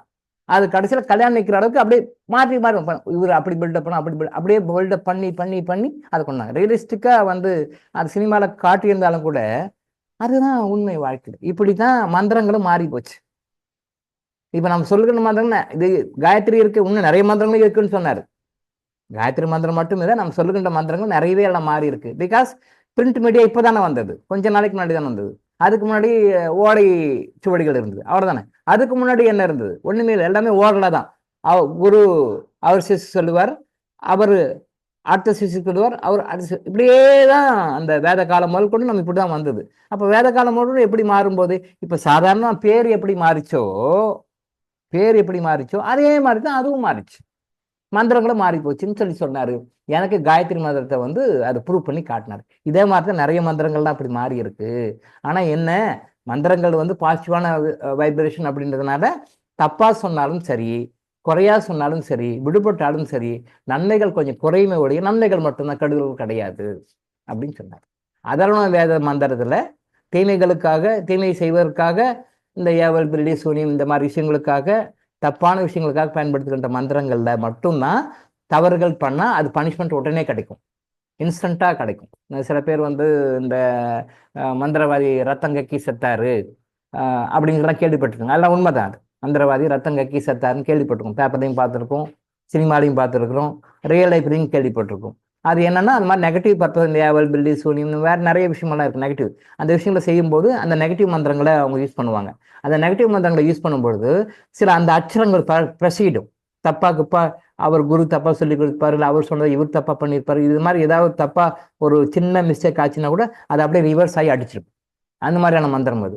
ஸோ அப்போ அந்த மாதிரி டைம்ல வந்து அவங்க ரத்தம் கக்கி இறப்பாங்க. அது உண்மைதான். அது கட்டுக்கதை கிடையாது, உண்மைதான் அது. அப்போ என்ன, தவறான மந்திரத்தை, அது தவறான பொதுவாகவே அது பர்பஸே தப்பு. பட் அதிலே ஏதாவது தப்பு பண்ணிட்டாங்க அப்படின்னா அது பனிஷ்மெண்ட் வரும். இந்த மாதிரிலாம் பாதிப்பாங்க, அதை செய்யறவங்க பாதிப்பாங்க, அதை செய்ய வைக்கிறவங்களும் பாதிப்பாங்க. அந்த செய்யறதுக்கு தூண்டுறாங்க பார்த்தீங்களா, பணம் கொடுத்து குடும்பத்தோட வீணா போயிடுவாங்க. எஸ், குடும்பத்தோட வீணா போயிடுவாங்க. இப்போ அந்த சகோதரர் வந்து கோடீஸ்வரன் சொல்லிட்டு ஒருத்தர் நேற்று அனுப்பிச்சிருக்காரு, அவருடைய சோக கதையை வந்து அனுப்பிச்சிருக்கிறாரு. அது உண்மைதான். அதுக்கு என்ன ரெமடி பண்ணணும் நான் சொல்றேன். அந்த விஷயங்களை பண்ணா அது செய்வாங்க. நீங்க வந்து பப்ளிக் ஃபோரம்ல போட்டதுனால நான் இது பப்ளிக்கா பேசுறேன். நீங்க தனிப்பட்ட முறையில் கான்டாக்ட் பண்ணி தனிப்பட்ட முறையில் டீல் பண்ணி நான் சொல்ல மாட்டேன். நீங்க பப்ளிக் ஃபோரத்தில் போட்டதுனால நம்மளுடைய கர்மா எனர்ஜி ஹீலிங் பாலிசி தெரிஞ்சுக்கிறதுக்காக நான் இதை சொல்றேன். தப்பா நினைச்சுக்க வேண்டாம். இது வந்து குற்றம் சொல்றதோ குறை சொல்றதோ கிடையாது. அது ஒரு இன்சிடென்ட்டை பண்றதுக்காக. இந்த மாதிரி சில விஷயங்களை அவருடைய முன்னோர்கள் பண்ணதுனால 5வது தலைமுறையில் இப்ப வந்து இவர் 1ன்னு வச்சுக்கோங்களேன். கோடீஸ்வரனுடைய அவர் கூட பிறந்தவங்க அந்த ஃபேமிலி நம்பர் 1ன்னு வச்சுக்கோங்களேன். 2, 3, 4, 5 5வது தலைமுறைகளில் இந்த மாதிரி தேவையற்ற மாந்திரிகளை பயன்படுத்தி தேவையற்ற விஷயங்களை செஞ்சு அந்த சில குடும்பங்களை அவங்க அழித்ததுனால அந்த சாபம் 5 தலைமுறைகளாக தொடர்ந்து இன்னைக்கு 5வது தலைமுறை அவங்களை பாதிச்சிருக்கு. இதான் மேட்டர், இதான் விஷயம். இப்ப நான் சொன்னேன் இல்லைங்களா, இந்த மாதிரி அதர்வண வேதத்தை பயன்படுத்துகின்ற தவறான சில மாந்திரிகளை பயன்படுத்தி தவறான சில காரியங்களுக்காக அவங்க சில விஷயங்கள் பண்றாங்க. அப்ப பண்றவங்களுக்கும் பனிஷ்மெண்ட் உண்டு. இப்ப சில பேர் வந்து கேரளால நம்பூதிரிஸ் எல்லாம் பண்றாங்க, இப்பயும் பண்றாங்க, சில பேர் எல்லாம் பண்ணிட்டு இருக்காங்க. ரேட் எல்லாம் அவங்க பிரச்சனைக்கு தகுந்த மாதிரி 5 lakhs இருந்து மினிமம் 5 lakhs மேல போகுது. மினிமம் 5 lakhs 10 15 20 1 crore வரைக்கும் கூட போகுது. எனக்கு அதிகபட்சம் என்னுடைய ரிசர்ச் பண்ணும்போது 5 crores பண்ணி நெகட்டிவாக பண்ணவங்கள நான் அது ரிசர்ச் பண்ணியிருக்கேன். 5 கோடி ரூபாய் பணம் கொடுத்து ஒரு குடும்பத்துக்கு எடுக்கிறதுக்காக என்ன சினிமாவில் செஞ்சுருக்காங்க. என்னுடைய ரிசர்ச் பார்க்கும்போது அதை நான் எடுத்திருக்கேன். மேக்ஸிமம் 5 crores பண்ணியிருக்காங்க. மினிமம் 5 lakhs வந்து நான் நிறைய கேஸ் பார்த்துருக்கேன். அந்த மாதிரி இவருடைய இந்த கோடீஸ்வரன் சகோதரருடைய 5வது தலைமுறையில் அவங்களுடைய அந்த ஜெனரேஷனில் அவங்களுடைய குடும்பத்தில் குடும்ப எதிரிகள் சொல்லுவோம் இல்லையா, குடும்ப எதிரிகள், அந்த எதிரிகளை வந்து அவங்கள கஷ்டப்படுத்துறதுக்காக துணுப்படுத்துவதற்காக அவங்கள பழி வாங்குவதற்காக செஞ்ச சில விஷயங்கள். அது வந்து செஞ்சவங்களும் போயிட்டாங்க கஷ்டம். பட் அந்த கர்மா, அந்த கர்ஸ், அது அந்த தலைமுறையிலிருந்து 5 4 3 2 1ன்னு சொல்லிட்டு ஒரு தலைமுறையாக அப்படியே கொண்டு வந்து ஒரு தலைமுறை அங்கே மாற்றலை. ஒரு தலைமுறையும் அது இறைவன் கருணை உள்ளவர், மிக மிக கருணை உள்ளவர். நல்லா புரிஞ்சுக்கோங்க, இறைவன் மிக மிக கருணை உள்ளவர். அவர் அந்த ஜென்மத்திலே வாய்ப்பு கொடுக்குறாரு, திருந்தலை. 4வது ஜென்மத்திலே வாய்ப்பு கொடுக்குறாரு, அப்பயும் திருந்தலை. 3வது ஜென்மத்தில் வாய்ப்பு கொடுக்குறாரு, இப்பயாவது நீங்க திருந்துங்கப்பா, இதெல்லாம் கரெக்ட் பண்ணுங்கன்னு சொல்லுங்க, அப்பயும் திருந்தலை. கஷ்டப்படுறாங்க ஆனா திருந்தலை. 4வது கேட்டகரி நம்ம சொல்லுவோம் இல்லையா, 4வது கேட்டகரி அவங்க. அப்புறம் அப்படியே 3வது 2வது கடைசியில் இப்போ இந்த ஜென்ரேஷன் வந்திருக்கு. இந்த ஜென்ரேஷன்ல ஒரு வார்த்தை நோட் பண்ணி பார்ப்பாங்க அவருடைய இதுல வந்து, கடைசியில இறைவன் கொண்டு உங்க முன்னால் நிறுத்தியிருக்கிறார், கடைசியில இறைவன் உங்க முன்னால் கொண்டு நிறுத்தியிருக்கிறார் அப்படின்னு ஒரு வார்த்தை போட்டிருந்தார். அப்போ இறைவன் வந்து ஒரு இதையும் இதை விடுவிக்கிறதுக்கு யாரோ ஒருத்தர் வழிகாட்டுறாரு. யாராவது குரு வருவார், யாராவது சொல்லுவார், யாராவது தெரிஞ்சு சொல்லுவாங்க, இப்படி பண்ணுப்பா நான் செய்ய மாட்டேன், இப்படி பண்ணுப்பா நான் செய்ய மாட்டேன், இப்படி பண்ணுப்பா நான் செய்ய மாட்டேன். இப்படியே 4 ஜென்மங்களா ஓட்டி இந்த ஜென்மத்திலையும் இப்பயாவது இவ்வளோ கஷ்டப்படுறீங்க, இவ்வளோ துவப்படுறீங்க, இவ்வளோ பண்றீங்க, உங்க பாஸ்ட் லைஃப்ல இப்படிலாம் பண்ணிருக்கீங்க, உங்க ஜெனரேஷன்ல பண்ணியிருக்காங்க, இப்பயாவது நீ இதை பண்ணு, இந்த டாக்டர் உங்ககிட்ட போ, அவரை கான்டாக்ட் பண்ணு, அவங்களுக்கு ஹெல்ப் பண்ணுவாரு, இதை வச்சு இதுலையாவது இதை ஃபைலை க்ளோஸ் பண்ணி தூக்கி போடு, அடுத்த ஜென்மத்துக்கு கேரி அவுட் பண்ண வேண்டாம் அப்படின்னு இறைவன் நினைச்சிருக்கிறதுனால தான் ஏதோ ஒரு வகையில டாக்டரோட லிங்கை கொண்டு வந்து லிங்க் பண்ணி விட்டுருக்காரு. நேற்று மெசேஜ் போட்டிருக்காரு. இதுதான் மேட்ரு. விஷயம் வந்து இதான். இப்படிதான் காரணம் தெரியாம நம்ம கஷ்டப்பட்டுருக்கோம். சரி, இதை வந்து எப்படி வந்து இதுல இருந்து எப்படி வெளியே வர்றது, எப்படி பண்ணணும், என்ன செய்யணும், என்ன செய்யக்கூடாது, என்ன மாதிரி பண்ணணும்னு நான் உங்களுக்கு சொல்றேன். அப்போ அது சொன்னேன்னா நீங்கள் அதெல்லாம் கரெக்டாக நீங்கள் மட்டும் இல்லை, உங்கள் கூட பிறந்தவங்க எல்லாருமே ஃபாலோ பண்ணும். உங்கள் சிஸ்டர் ஃபாலோ பண்ணும், உங்கள் பிரதர் ஃபாலோ பண்ணும், எல்லாருமே ஃபாலோ பண்ணும். இவங்க ஃபாலோ பண்ணால் அது வந்து சரியாக போயிடும், நார்மலாகிடும். பண்ண முடியாது இல்லை. 4 வருஷம் 4 ஜென்மங்களாக விட்டுட்டீங்க. இந்த ஜென்மத்தையா பயன்படுத்திக்கிங்களா பயன்படுத்திக்க மாட்டீங்களான்னு it is up to your karma. நான் செய்ய வேண்டிய கடமையை, நான் சொல்ல வேண்டிய கடமை நான் என்ன பண்ணும் வெளிவரத்துக்கு என்ன வரையும் நான் சொல்லுவேன். ஆனால் ஏற்கனவே இந்த மாதிரி சொல்லி நீங்கள் 4 ஜென்மத்தில் ஸ்கிப் பண்ணிட்டு வந்துட்டீங்க. இந்த ஜென்மத்தையாவது சரி டாக்டருங்க ஒத்துக்கிறாரு, அவர்கிட்ட போ, அவர் வழி சொல்லுவார், அதை கேளு, ஃபாலோ பண்ணு, செய்யு, இதுலையாவது இருந்து வெளியே வா, அடுத்த ஜென்மத்துக்கு இதெல்லாம் கேரி ஓவர் பண்ணிட்டாதீங்க, உங்க குடும்பத்தை கொண்டு போகாதீங்கன்னு இறைவன் லிங்க் பண்ணி கொடுக்குறாரு. இந்த இறைவன் கொடுத்த லிங்கை அவர் எந்த அளவுக்கு பயன்படுத்தி கொள்கிறார் என்பது அவருடைய கர்மா, அவங்க இந்த குடும்பத்தினுடைய கர்மாவை பொறுத்தது. அதை பயன்படுத்தி கொள்வதும் பயன்படுத்தி கொள்ளாமல் போவதும் அது அவருடைய கர்மாவை பொறுத்தது. இல்லை இதுலேயும் ஸ்கிப் ஆகிட்டும் அடுத்தது கேரி ஓவர் பண்ணுவாங்களா, இதோட முடிச்சுவாங்களதும் அவருடைய கர்மாவை பொறுத்தது. இப்படித்தான் நம்ம லைஃப்ல என்ன கஷ்டம் தெரியாம கஷ்டப்பட்டிருக்கோம்.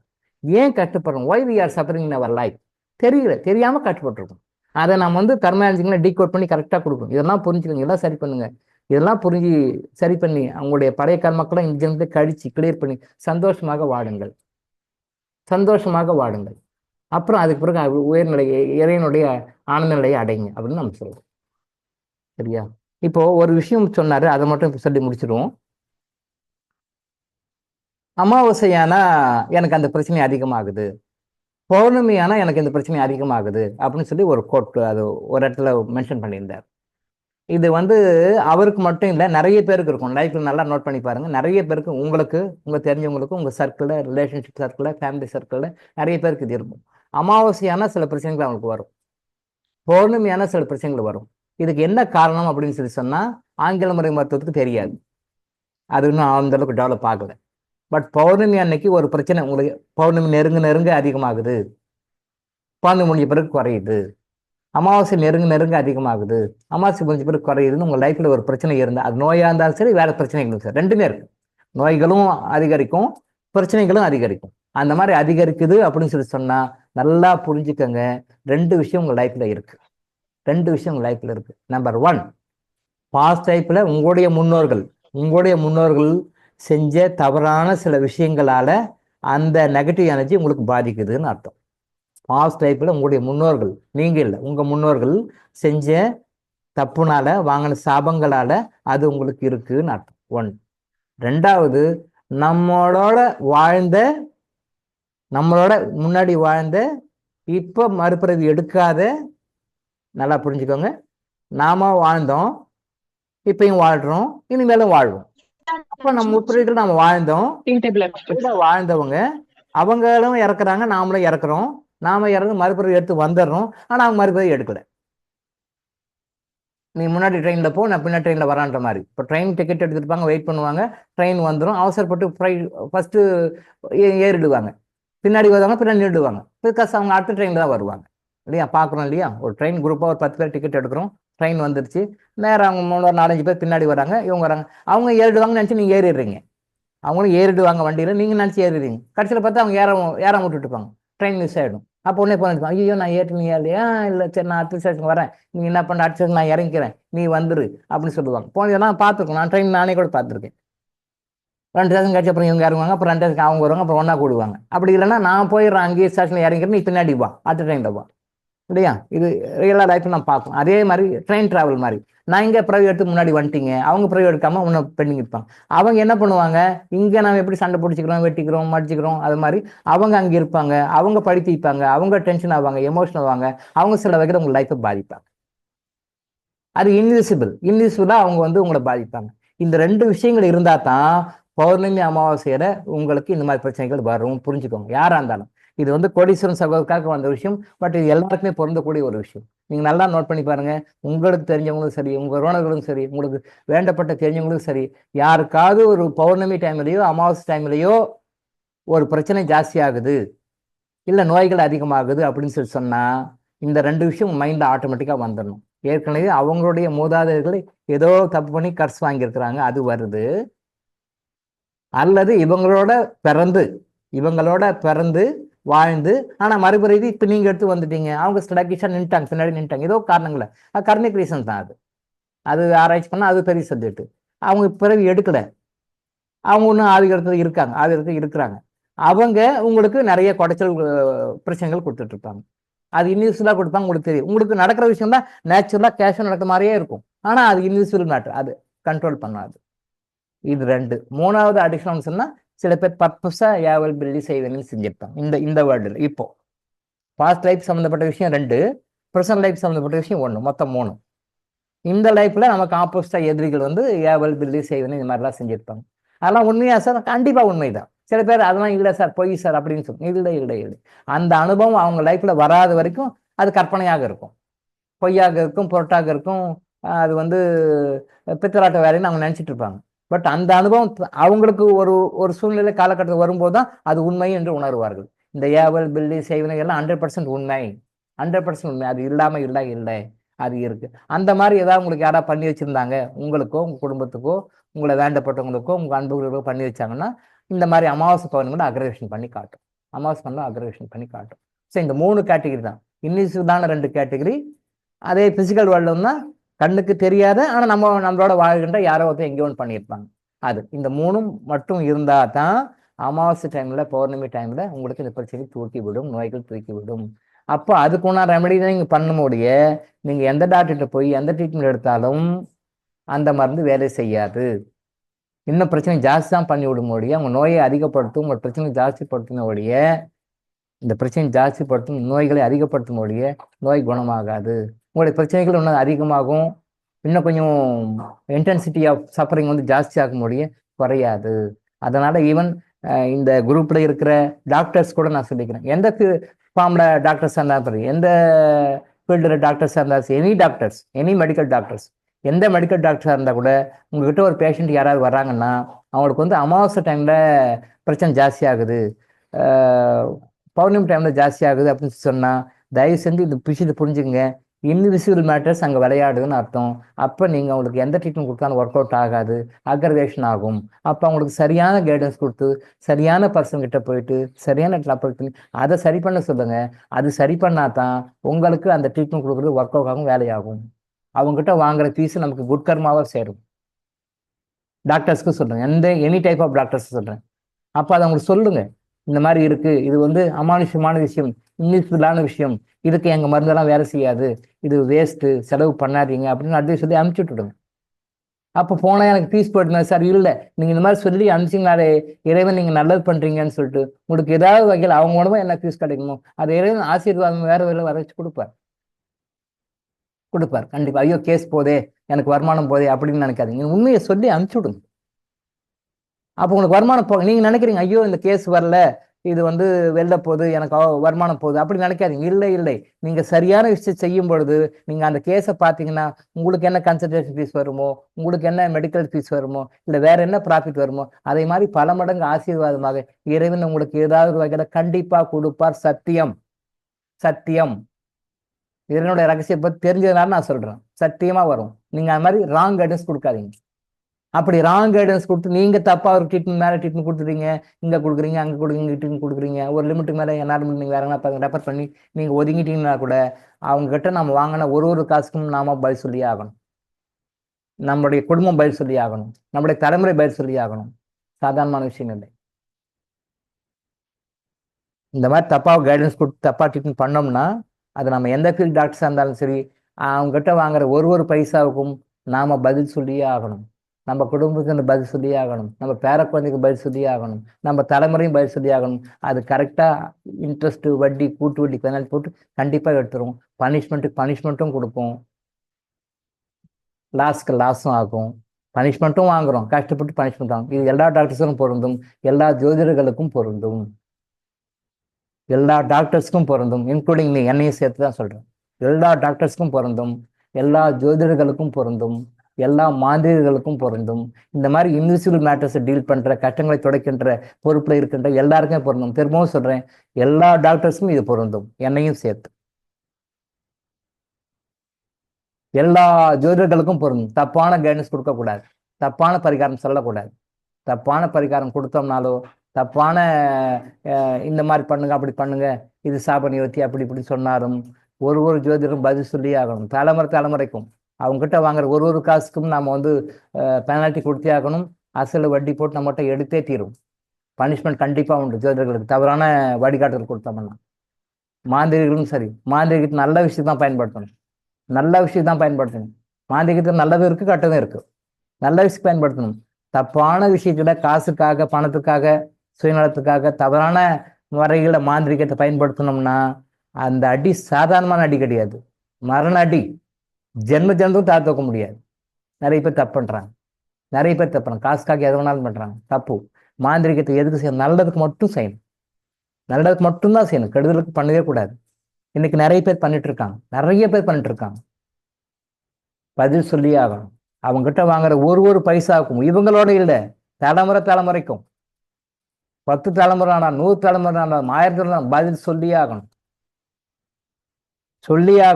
பனிஷ்மெண்ட் வாங்கி ஆகணும், அடிப்பட்டே ஆகணும். உங்களோட முடிவு போயிருக்கு, அதை நல்லா புரிஞ்சுக்கோங்க. உங்க ஜெனரேஷனோட முடிவு தலைமுறைக்கும் தொடரும். எப்போ? until you learn the lesson. அந்த சரியான பாடத்தை கற்றுக்கொண்டு அதுக்கு மன்னிப்பு கேட்டு மன்னிப்பு கொடுத்து சரியான பாடத்தை கற்றுக்கொண்டு என்னைக்கு நீங்க ஃபுல் ஸ்டாப் வைக்கிறீங்களோ அது எத்தனை பேர் வேணாலும் ஆகலாம், அத்தனை பேர் இருக்கும்.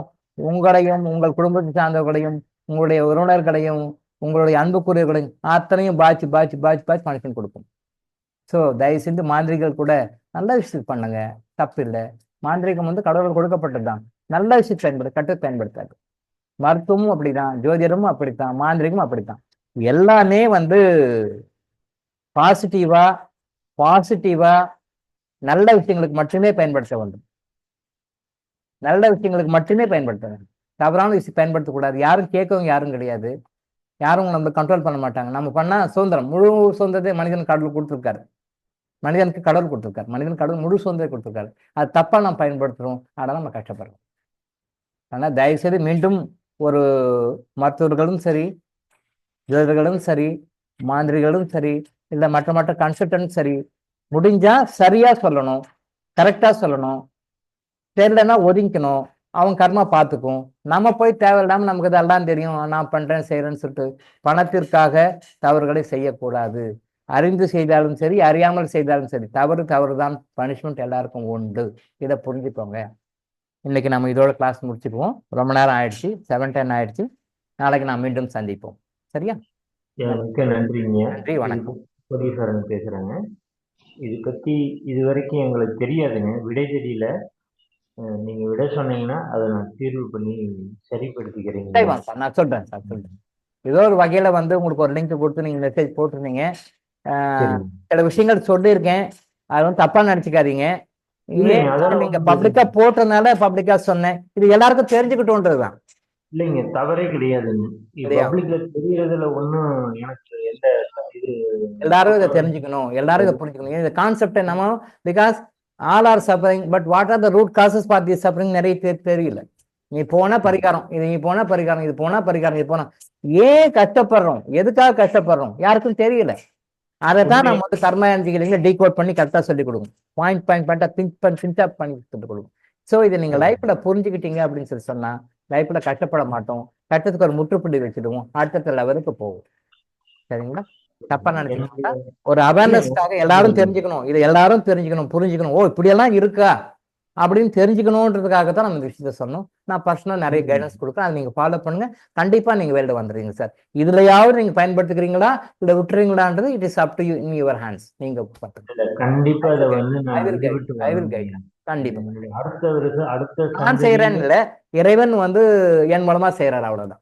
ஐ வில் கைட் யூ அப்படின்னா உடனே டாக்டர் வில் கைட் யூ இல்ல, இறைவன் என் மூலமாக பண்றாரு. ஐ ஆம் த சேனல், ஐ ஆம் த டூல், அவ்வளவுதான். நான் வந்து ஒரு கருவி, என் மூலமா பண்றாரு. ஏன்னா டைரக்டா வந்தா பயந்துருவீங்க, நீங்களே பயந்துருவீங்க. கடவுளே உண்மையிலே வந்தாருன்னு வச்சுக்கோங்களேன், நேர்ல சும்மா சினிமாவில் பார்க்கணும், நாடகம் பார்க்கணும், உண்மையிலே பயந்துருவாங்க. அப்புறம் இவங்களை போய் ஐசியூல அட்மிட் பண்ணணும், அப்படிதான். அதனால நான் ஒரு மனித ரூபத்துல வந்து சொல்றாரு, அவ்வளவுதான். தெய்வம் மனுஷ ரூபனே, தெய்வம் மனுஷ ரூபனே அடிக்கடி சொல்றேன். பண்ணுவோம் சார். என்னுடைய தாயோட அம்மா அப்பாவை தான் நான் பார்த்திருக்கேங்க. தந்தையோட அம்மா அப்பாவை நாங்க பார்த்ததே கிடையாது. ஆனா அவருடைய தீய கர்மா வந்து எங்களை பாதிக்குதுங்கிறத கண்டிப்பா பாதிக்குது சார், கண்டிப்பா பாதிக்குது. நம்ம எல்லாருமே சொல்றோம் 7 ஜென்மம், 7 எல்லாம் இல்ல, 100 ஜென்மம் 150 ஜென்மம் முன்னாடி பண்ணதெல்லாம் கூட வருது. நான் ரெக்கார்ட் பண்ணிருக்கேன். 100 ஜென்மம் 150 முன்னாடி ஜென்மத்துல எல்லாம் பண்ணது எல்லாமே இந்த ஜென்மத்துல நம்மளுக்கு வேலை காட்டுது. ஆச்சரியமா இருக்கு, எப்படி 100 ஜென்மம் 150 ஜென்மம் முன்னாடி பண்ணதெல்லாம் எப்படி வருதுன்னா அதுக்கு ஒரு காரணம் இருக்கு. அதை கரெக்டா குரு காட்டி கொடுக்குறாரு. எதனால இப்படி தள்ளி வருது, எதனால இப்படி தள்ளி வருது, மதியில கேப்பே விட்டுடுது. சில கேஸ்ல ஒரு தப்பு பண்றாங்க, பனிஷ்மெண்ட் வருது, ஒரு 10 ஜென்மத்துக்கு டீல விட்டுடுது, அதை பத்தி கண்டுக்கிறது இல்லை. அப்புறம் 11ஆம் ஜென்மத்துல எடுக்குது. ஏன் இந்த 10 ஜென்மத்துல விட்டுடுச்சு அப்படின்னா, அதுவும் என்னுடைய குரு கிட்டத்தட்ட ஒரு 2 மாசம் அதுக்கு விளக்கம் கொடுத்து நான் புரிய வச்சார். ஒரு 2 மாசம் விளக்கம் கொடுத்து ஏன் அந்த கேப் விடுது அப்படின்றதுக்கும் இறைவனுடைய பெருங்கருணை தான். அது இறைவனுடைய பெருங்கருணை, ரொம்ப விஷயம், பெரிய சப்ஜெக்ட் அது. அதுல சொல்லுற அப்ப அதுலயும் அண்ணா வேற இருந்து சபராகி கடைசியில 16 பிறவியில அந்த கையில் எடுக்கிறார், சாட்டையை கையில் எடுக்கிறார். 10 பிறகு கேப் விடுறாரு, அப்பயா திருந்தல. 16 பிறகு தான் பனிஷ்மெண்ட்டுக்கே எடுக்கிறார், கையில சாட்டையை அப்பதான் இட்டு அடிக்கிறார். அப்பதான் ஐயோ அம்மா ஆத்தா இது என்னன்னு தெரியலன்றோம். இப்படிதான். ஸோ அது கடவுள் என்னமோ இந்த நிமிஷமும் கூட கருணை உள்ளவர் தான் சார். அதை நாம தான் சார் சரியா பயன்படுத்தல, புரிஞ்சுக்கிறது இல்லை. ஸோ கர்ம எனர்ஜி நீங்க வந்து இதுக்கெல்லாம் வழிகாட்டும், ஃபாலோ பண்ணுங்க, எல்லாரும் சந்தோஷமா ஹாப்பியா இருங்க. கர்ம எனர்ஜியினுடைய நோக்கம் வந்து அதுதான். சரியா? நன்றி, வணக்கம். நன்றி, மிக்க நன்றிங்க. குடும்பமே கடைபிடிச்சிருக்கேன். நன்றி.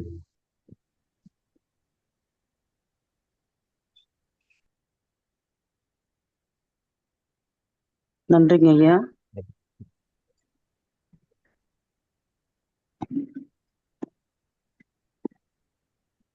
நன்றி ஐயா.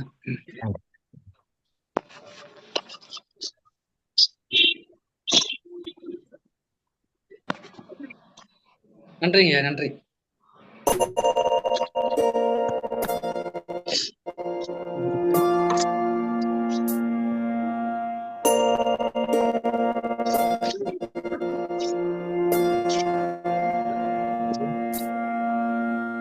கருவாக்கி உருவாக்கி எனையாண்டு காத்தருளும் இறைவா நன்றி. எங்கும் நிறைந்தோனே எல்லை இலாதானே, எங்கேயும் எப்போதும் என் குலம் காப்பவனே. நெஞ்சம் துணிய துணையாய் வருவாய், நேர்மறை உணர்வுகள் பெருகிடச் செய்வாய்.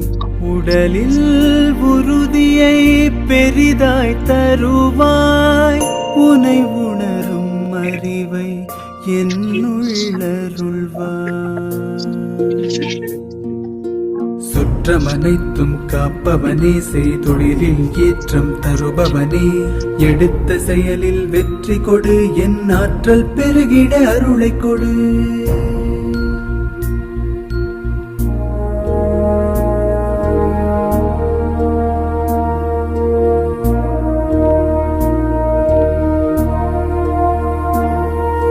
கருவாக்கி உருவாக்கி எனையாண்டு காத்தருடும் இறைவா நன்றி. வல்லமை தந்து நீ வளர்ச்சி கொடு, அகத்திலும் புறத்திலும் மலர்ச்சி கொடு. வளர்ச்சி கொடு, வளர்ச்சி கொடு, வளர்ச்சி கொடு, வளர்ச்சி கொடு.